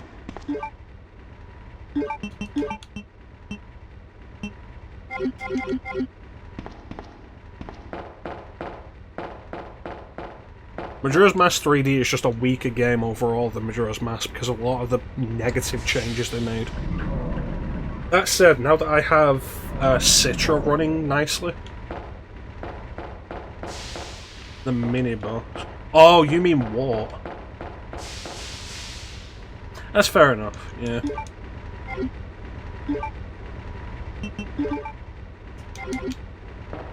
Now that I have Citra running nicely, I do want to do Ocarina 3D and Majora's Mask 3D at some point. And I got the Majora's Mask 3D restoration project working on Citra, so that's good.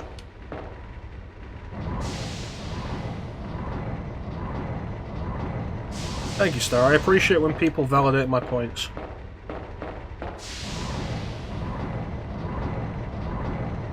I mean, they wouldn't have to remodel the cutscenes, because the cutscenes are mostly different for B scenario anyway. Like, some of the scenes are the same, but like enough of them is different that they can be separate FMVs, and are probably stored as such in the code.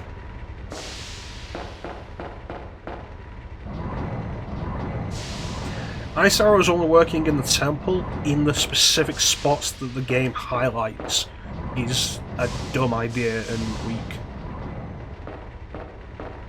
Slow as Zora swimming, the Deku Link spin.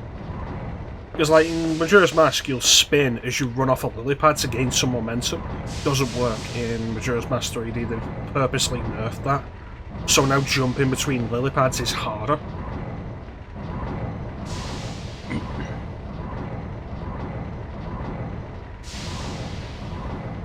All of the boss fights are worse because of the focus on the eyes.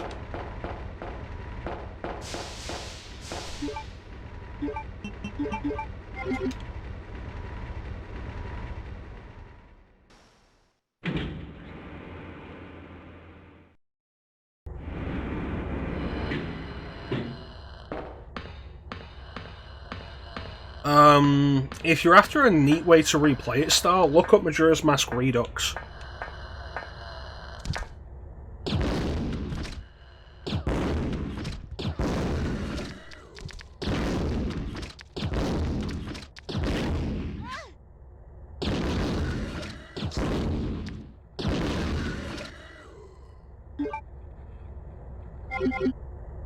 Because when I last played it on stream, I did the Majora's Mask Redux ROM hack, which is pretty nice. It takes some of the ideas that Majora's Mask 3D Restoration had, like putting the transformation masks on the D-pad, which is something that Nintendo should have done. Like, it seems like such an obvious fix.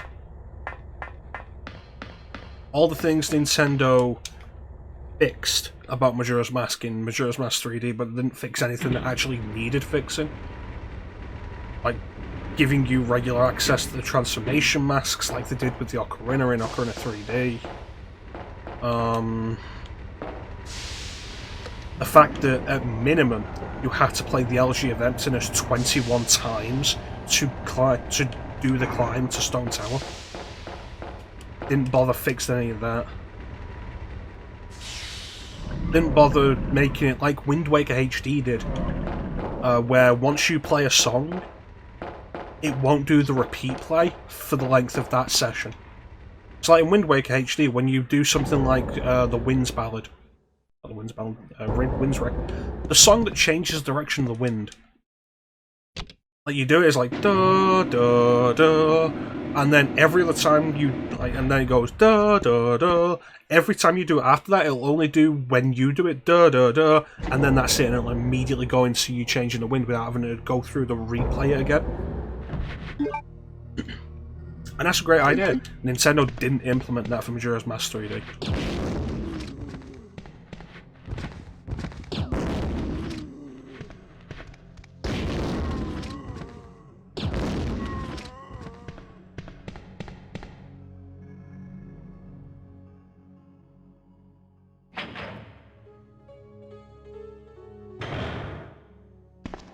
If it happens, like, great, because Wind Waker HD is an improvement over Wind Waker.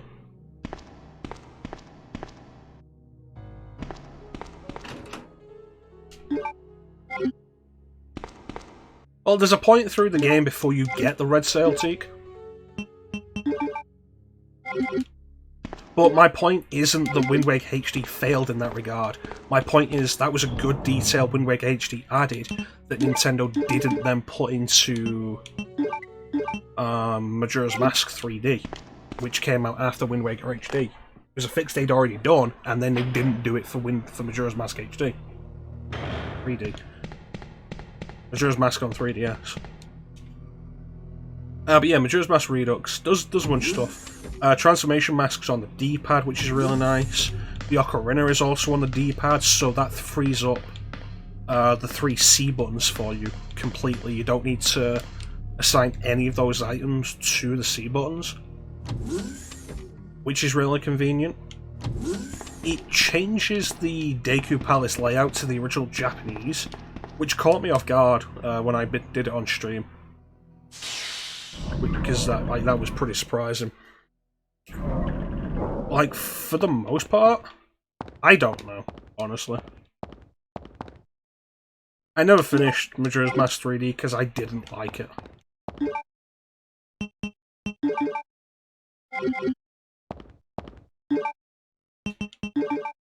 For the most part, Majora's Mask Redux is, like, absolutely an improvement. So if you're going to play the original N64 version and you're going to do it on an emulator, do that.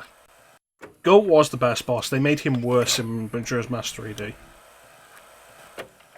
It's like, cool, I've knocked him down. Let me now take off the Goron mask so I can shoot the eyeball. It's like, how is that a good idea? Seriously? It feels like a weird oversight, Seek, especially with as much Zelda as you've done. As much Zelda as you've done on stream. Twin Mold is bland in the original, but it's also functional, I think, is the main point. And Twin Mold also feels like a breather after... Like, Stone Tower is one of the hardest temples in the series. Feels like a breather after that. And Georg is such a difficult fight to deal with on your first try, and even after you've gotten good with it, it can be really finicky. Well, I mean, haven't you done Link to the Past on stream? And you were doing Skyward Sword and Hyrule Warriors Age of Calamity, and you've done plenty of Ocarina of Time Randomizer.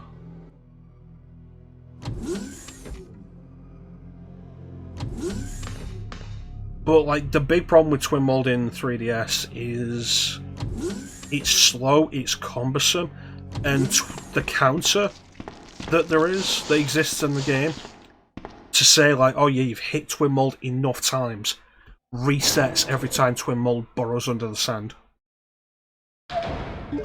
Really? Maybe that was me.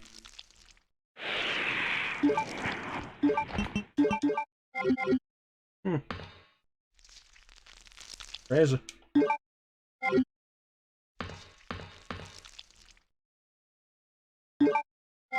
I'm very surprised at you, Teak.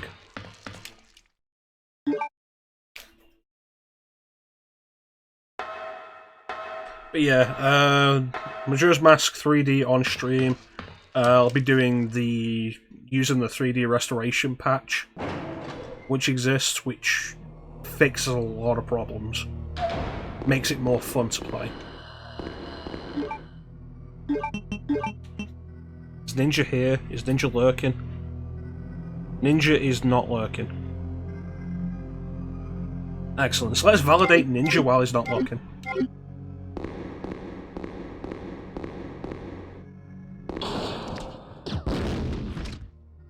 I didn't do what I wanted to do.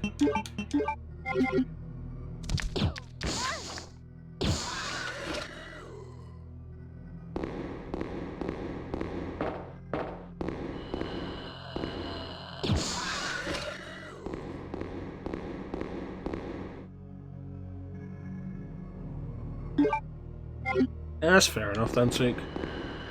I thought you'd done more Zelda.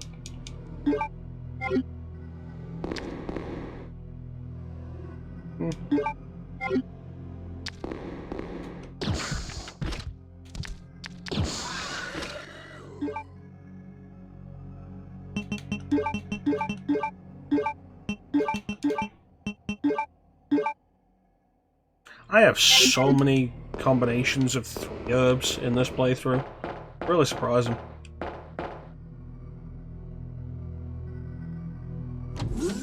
I've done a bunch of Zelda on stream. I've done A Link to the Past like 3 times, maybe 4 times. I've done Ocarina 3 times.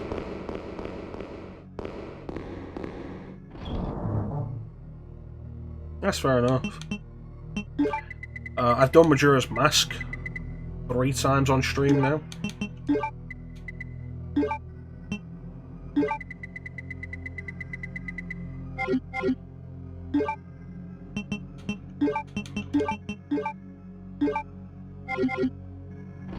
I haven't done Link's Awakening yet. I've done Majora's Mask 3 times on stream now. One of those times was the Redux patch, the Redux ROM hack.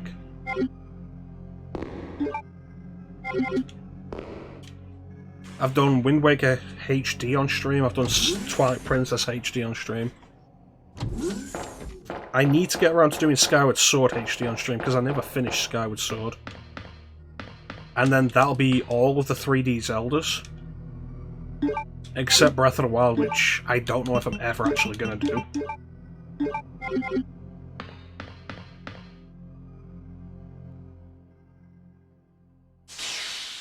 It absolutely is. One of the streams I did of Majora's Mask, I was getting all the fairies, and I'd taken the time to do it carefully, make sure I had all the fairies in Woodfall, and then Snow Peak. Not Snow Peak, Snowhead.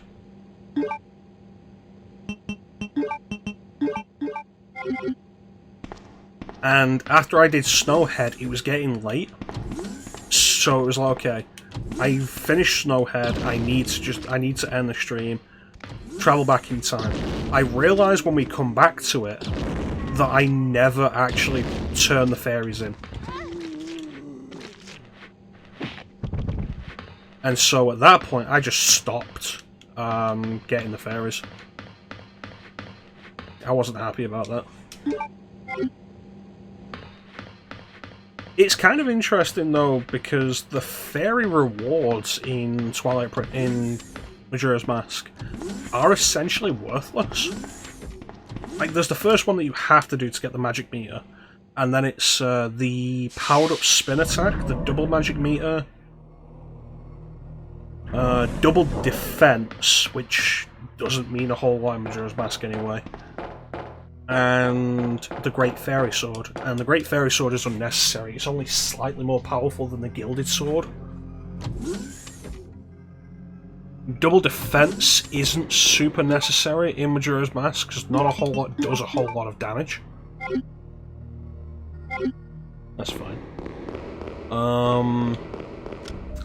The enhanced spin attack is pointless, because how often do you use the spin attack? And double magic doesn't matter in that game, because at the point you can get it, you can already have access to Romani Milk, which gives you infinite magic for a 3-day cycle.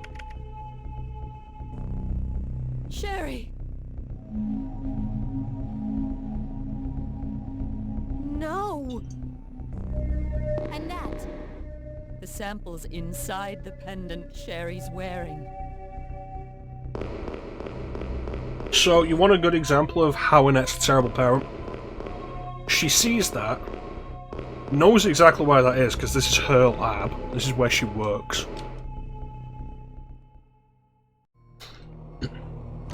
She sees that, runs off, and then goes and gets a sample of the G-Virus. And confronts Leon with it, instead of going to find Sherry.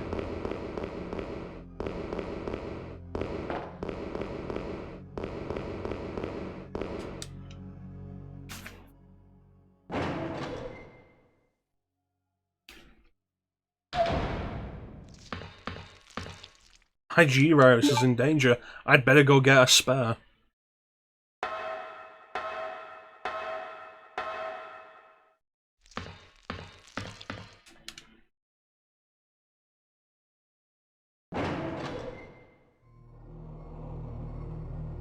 Anyway.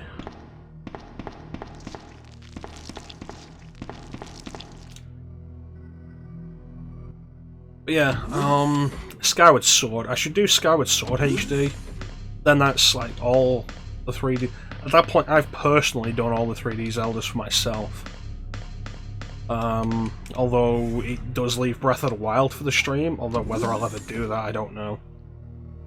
Then it's the handheld Zeldas, which the only handheld Zelda I've ever beaten is Phantom Hourglass and A Link Between Worlds. And Ocarina 3D, but that doesn't count because that's a remake.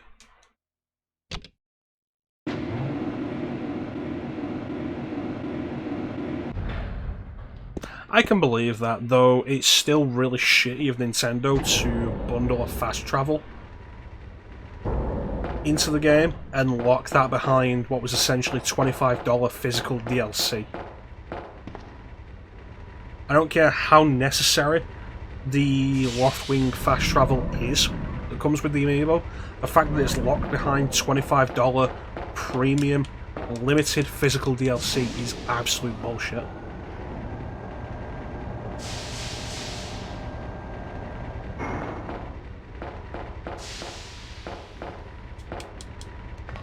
Like, as for Skyward Sword itself, I'm down to go through Skyward Sword.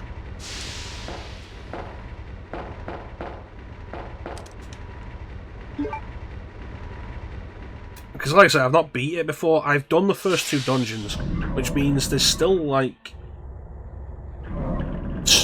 half to 2/3 of an Ocarina of Time style Zelda game that I haven't done with those dungeons, and I'm honestly pretty excited for that. The monster's after your pendant. Throw it to me.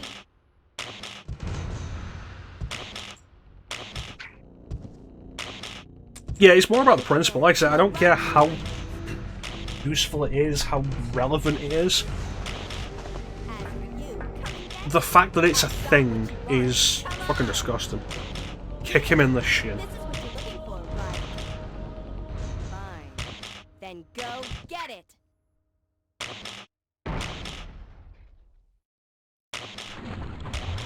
I love that Claire B is so stupid. The self-destruct switch has been activated. It's like, compare this entire sequence here to how this sequence goes down in Leon B. Of like, okay, Mr. X punched the console while trying to hit Sherry, as opposed to Mr. X threw Ada into the console after she shot him in the face multiple times. Mr. X chases the pendant off the catwalk and falls off, as opposed to Ada shoots him multiple times in the face, and the damage of which makes him fall off. Like, Claire B is fun, but it is also really dumb. And I'm down for that. Sherry? Where are you? Sherry! Where is she? I need the virus. Help me, Sherry. Give me the virus.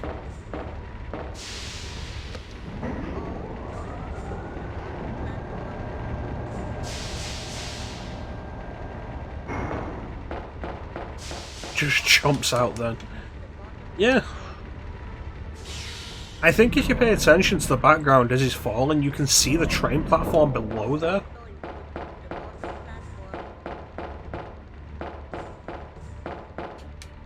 Like, the actual layout of everything in RE2 is pretty well done.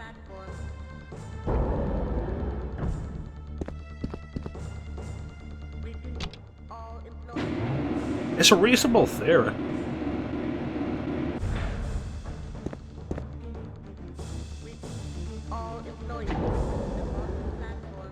It's wasteful and unnecessary, and makes very little sense as actually having that for that specific purpose. But it's also Umbrella who are really dumb. And you can also then tie that in with RE3's Dead Factory.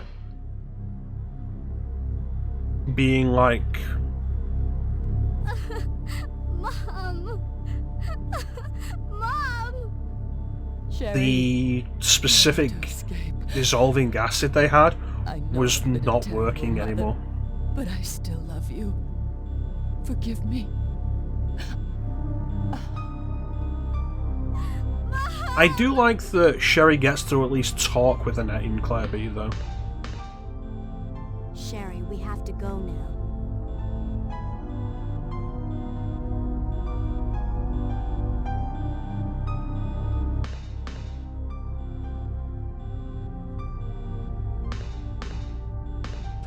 Well, Sherry, I'm going. You can come with me if you want.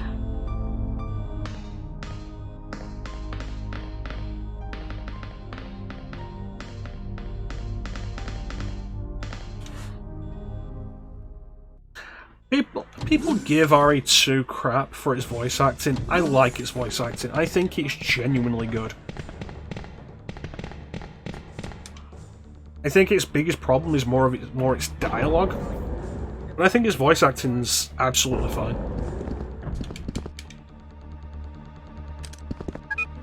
All employees proceed to the bottom platform.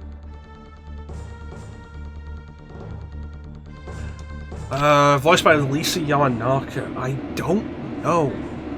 I don't know if Lisa Yamanaka was a kid when this was done. Hey, Clemente. How you doing, Clem? I'm glad that everybody started coming in after I stopped being, doing all the mistakes. All employees proceed to the bottom platform. It's a train. All employees proceed to the bottom platform.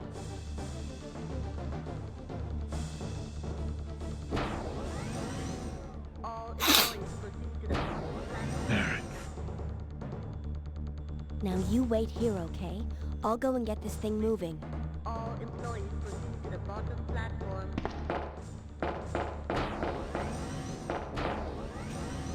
You say Saturday morning cartoon levels of voice acting, and it's like,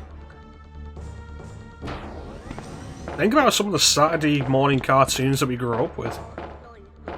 Alison Court being a Saturday morning cartoon voice actor with X-Men. All employees proceed to the bottom platform. 26 should be enough. All employees proceed to the bottom platform. Like, we'd moved on from, All employees proceed to the bottom platform.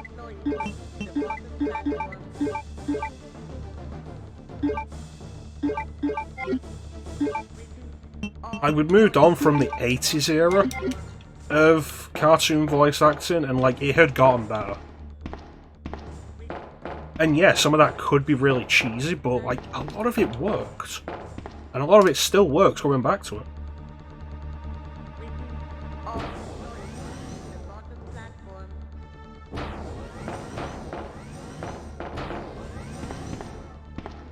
All employees proceed to the I mean, consider just how many of those specific superhero cartoons of the era, how many of those voices we consider to be, like, the definitive voices of those characters. Even beyond Kevin Conroy as Batman and 5 minutes Mark until Hamill as the detonation. Joker.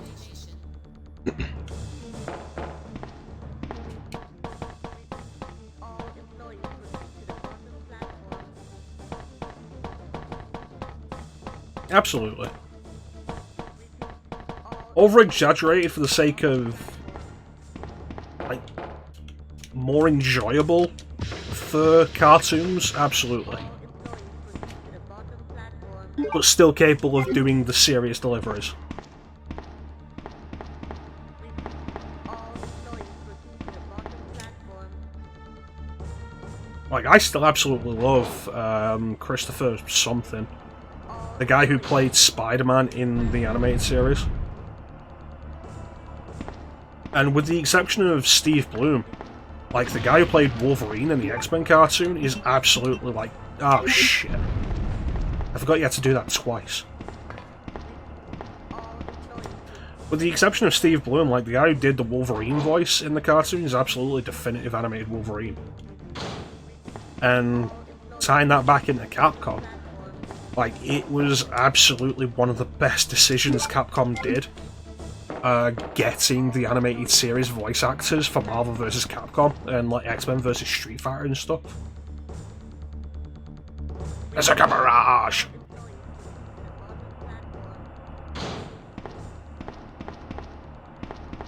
I honestly don't know.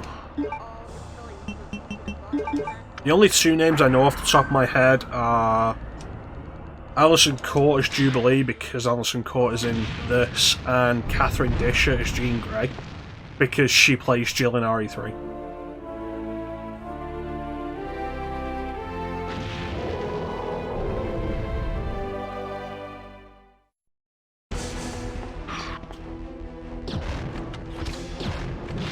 What if I put you more on fire?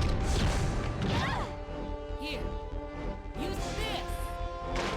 Thank you, mysterious woman.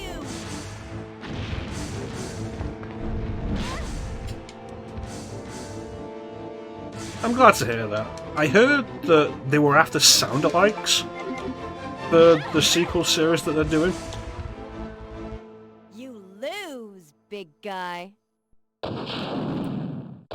heard they were after sound-alikes for as many of the voices as they couldn't get back, or who would, like, the voices had changed too much. And I thought I heard one of them was Wolverine, but, like, I could easily have been mistaken.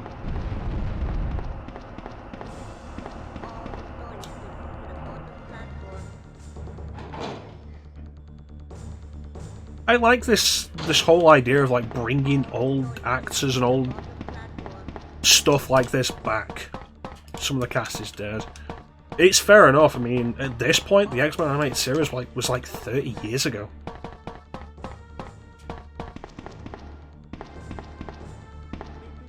It's like, to bring into context just how old some of these people we grew up with. Today is Michael Keaton's 71st birthday. Michael Keaton is 71.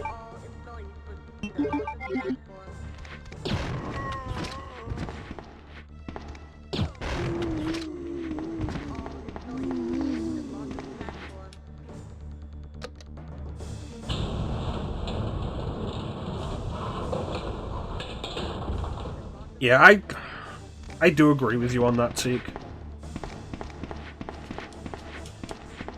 All employees proceed to the bottom. Like, I get why people would want that, but the whole thing with animation is anybody can be anything. You know, bringing back OG Rogue? Absolutely. Nobody does that southern belle charm like OG Rogue does. Goddamn.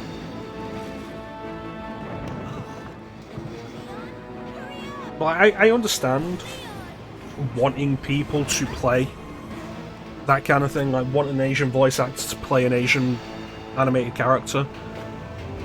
But the point is, in animation, anyone can be anything. And I think at that point it should be absolutely less about diversity and more about the best person for the job.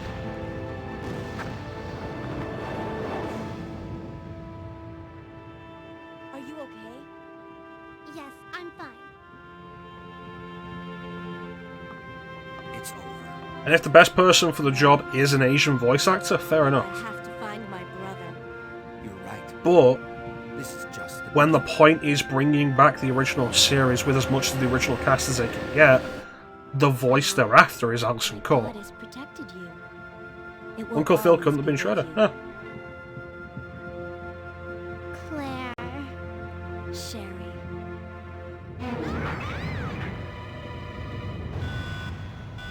Absolutely. The guy who replaced Mako in Avatar The Last Airbender after he died, Greg Wiseman, I think it is. Greg something. Warning. Biohazardous outbreak imminent. The emergency system has been activated. This I don't train think will he's an detonate. Asian voice actor. Repeat, this train will detonate. The guy who played Iroh. No! What's wrong with this thing? Like I say, it should absolutely be about the best role, like the best voice for the job. Because in animation, nothing else matters. Well, that becomes the whole thing of like, is they're better for the Asian sounding job? Define Asian sounding.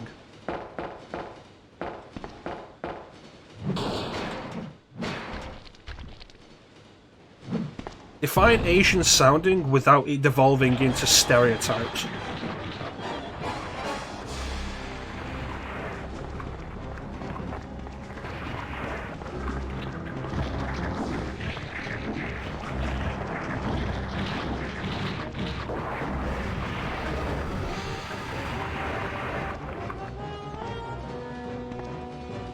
Like, I absolutely get the point of like, oh, you want Jubilee in a live action movie?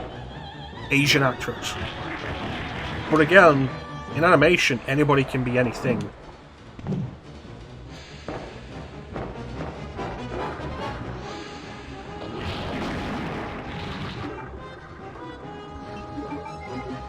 Teague, I think we might be the only ones here who know what Spider-Man Unlimited actually is.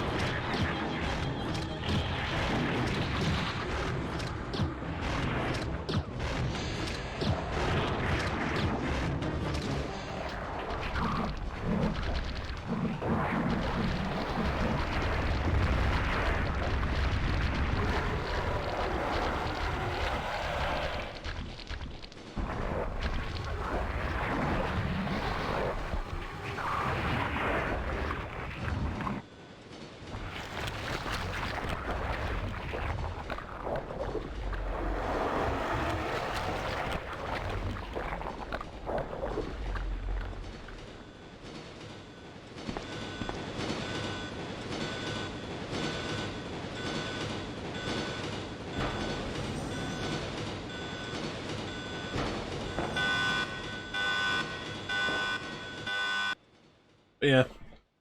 RE2. That's RE2 done. Warning, warning. The self-destruct system has been activated. Each train compartment will detonate sequentially. Repeat, each train compartment will detonate sequentially. As when it comes down to it, Can't. The door to the control room is locked. thank you, Clint.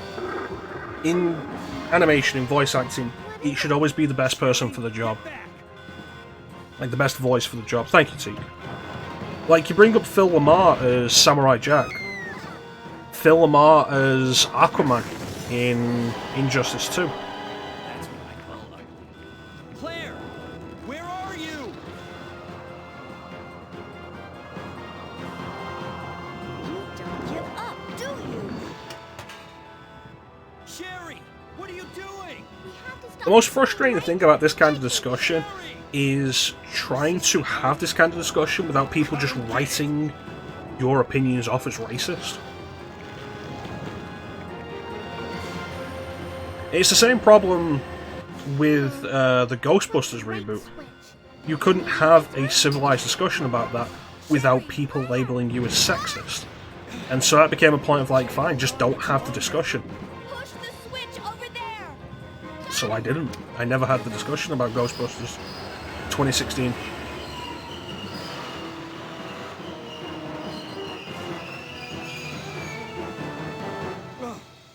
Finally. Are you okay, Sherry? I'm okay. Where's Leon? Leon? Leon! Right here. Leon! You're both safe. At some point, like, you would have to hope that we eventually reach the point of if an actor is just right for a role, race won't matter. And we've seen that in some cases. Like in the Thor movies where Idris Elba was right for the role of Heimdall, and so Heimdall became a black character then. And people threw a fit because they're fucking children. That was a close one.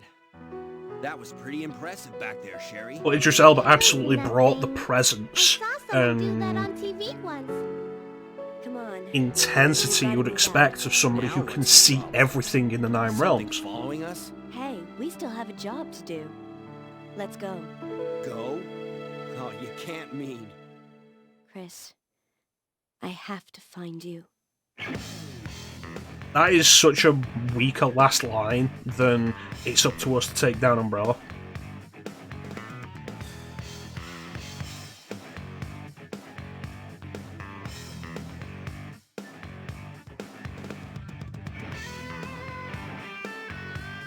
But, like, at some point, you would have to hope that as a society we'd reach the point where if you can cast, especially in adaptations, like, here's a character who is white, if you can cast them as... if you can cast a non-white actor as that character, and it's fine, then you would have to also hope eventually we'll hit the point where you can do the reverse. If it fits. But again, it has to be a case of it matters. Like, it has to be the best person for that role. Because, like, whitewashing is absolutely a thing. And, like, we can get to the point where whitewashing just isn't a thing so much anymore. And it is just best person for the role. If it's a role where specific ethnicity does not matter, then fantastic.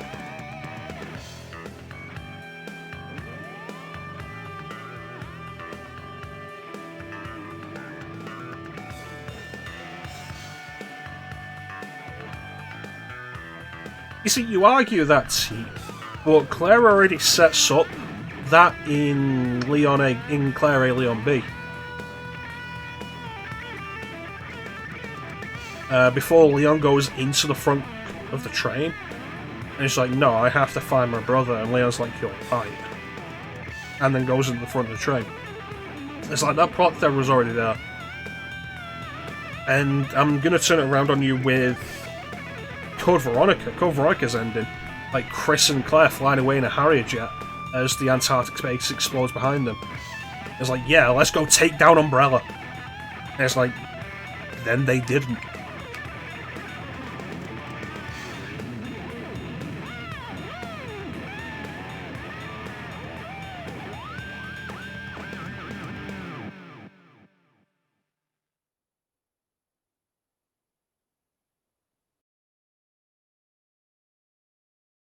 Yeah, in a perfect world, like, you just cast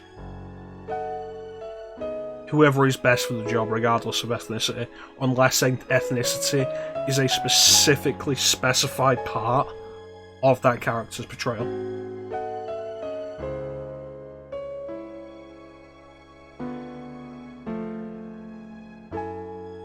Yeah.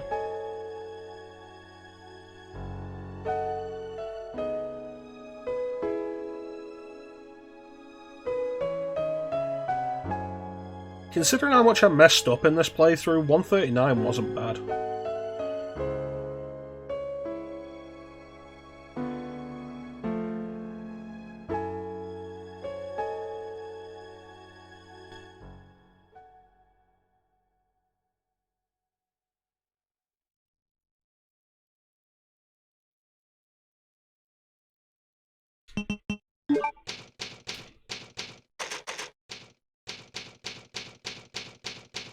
Alright, now those saves are there if I ever want to do them again.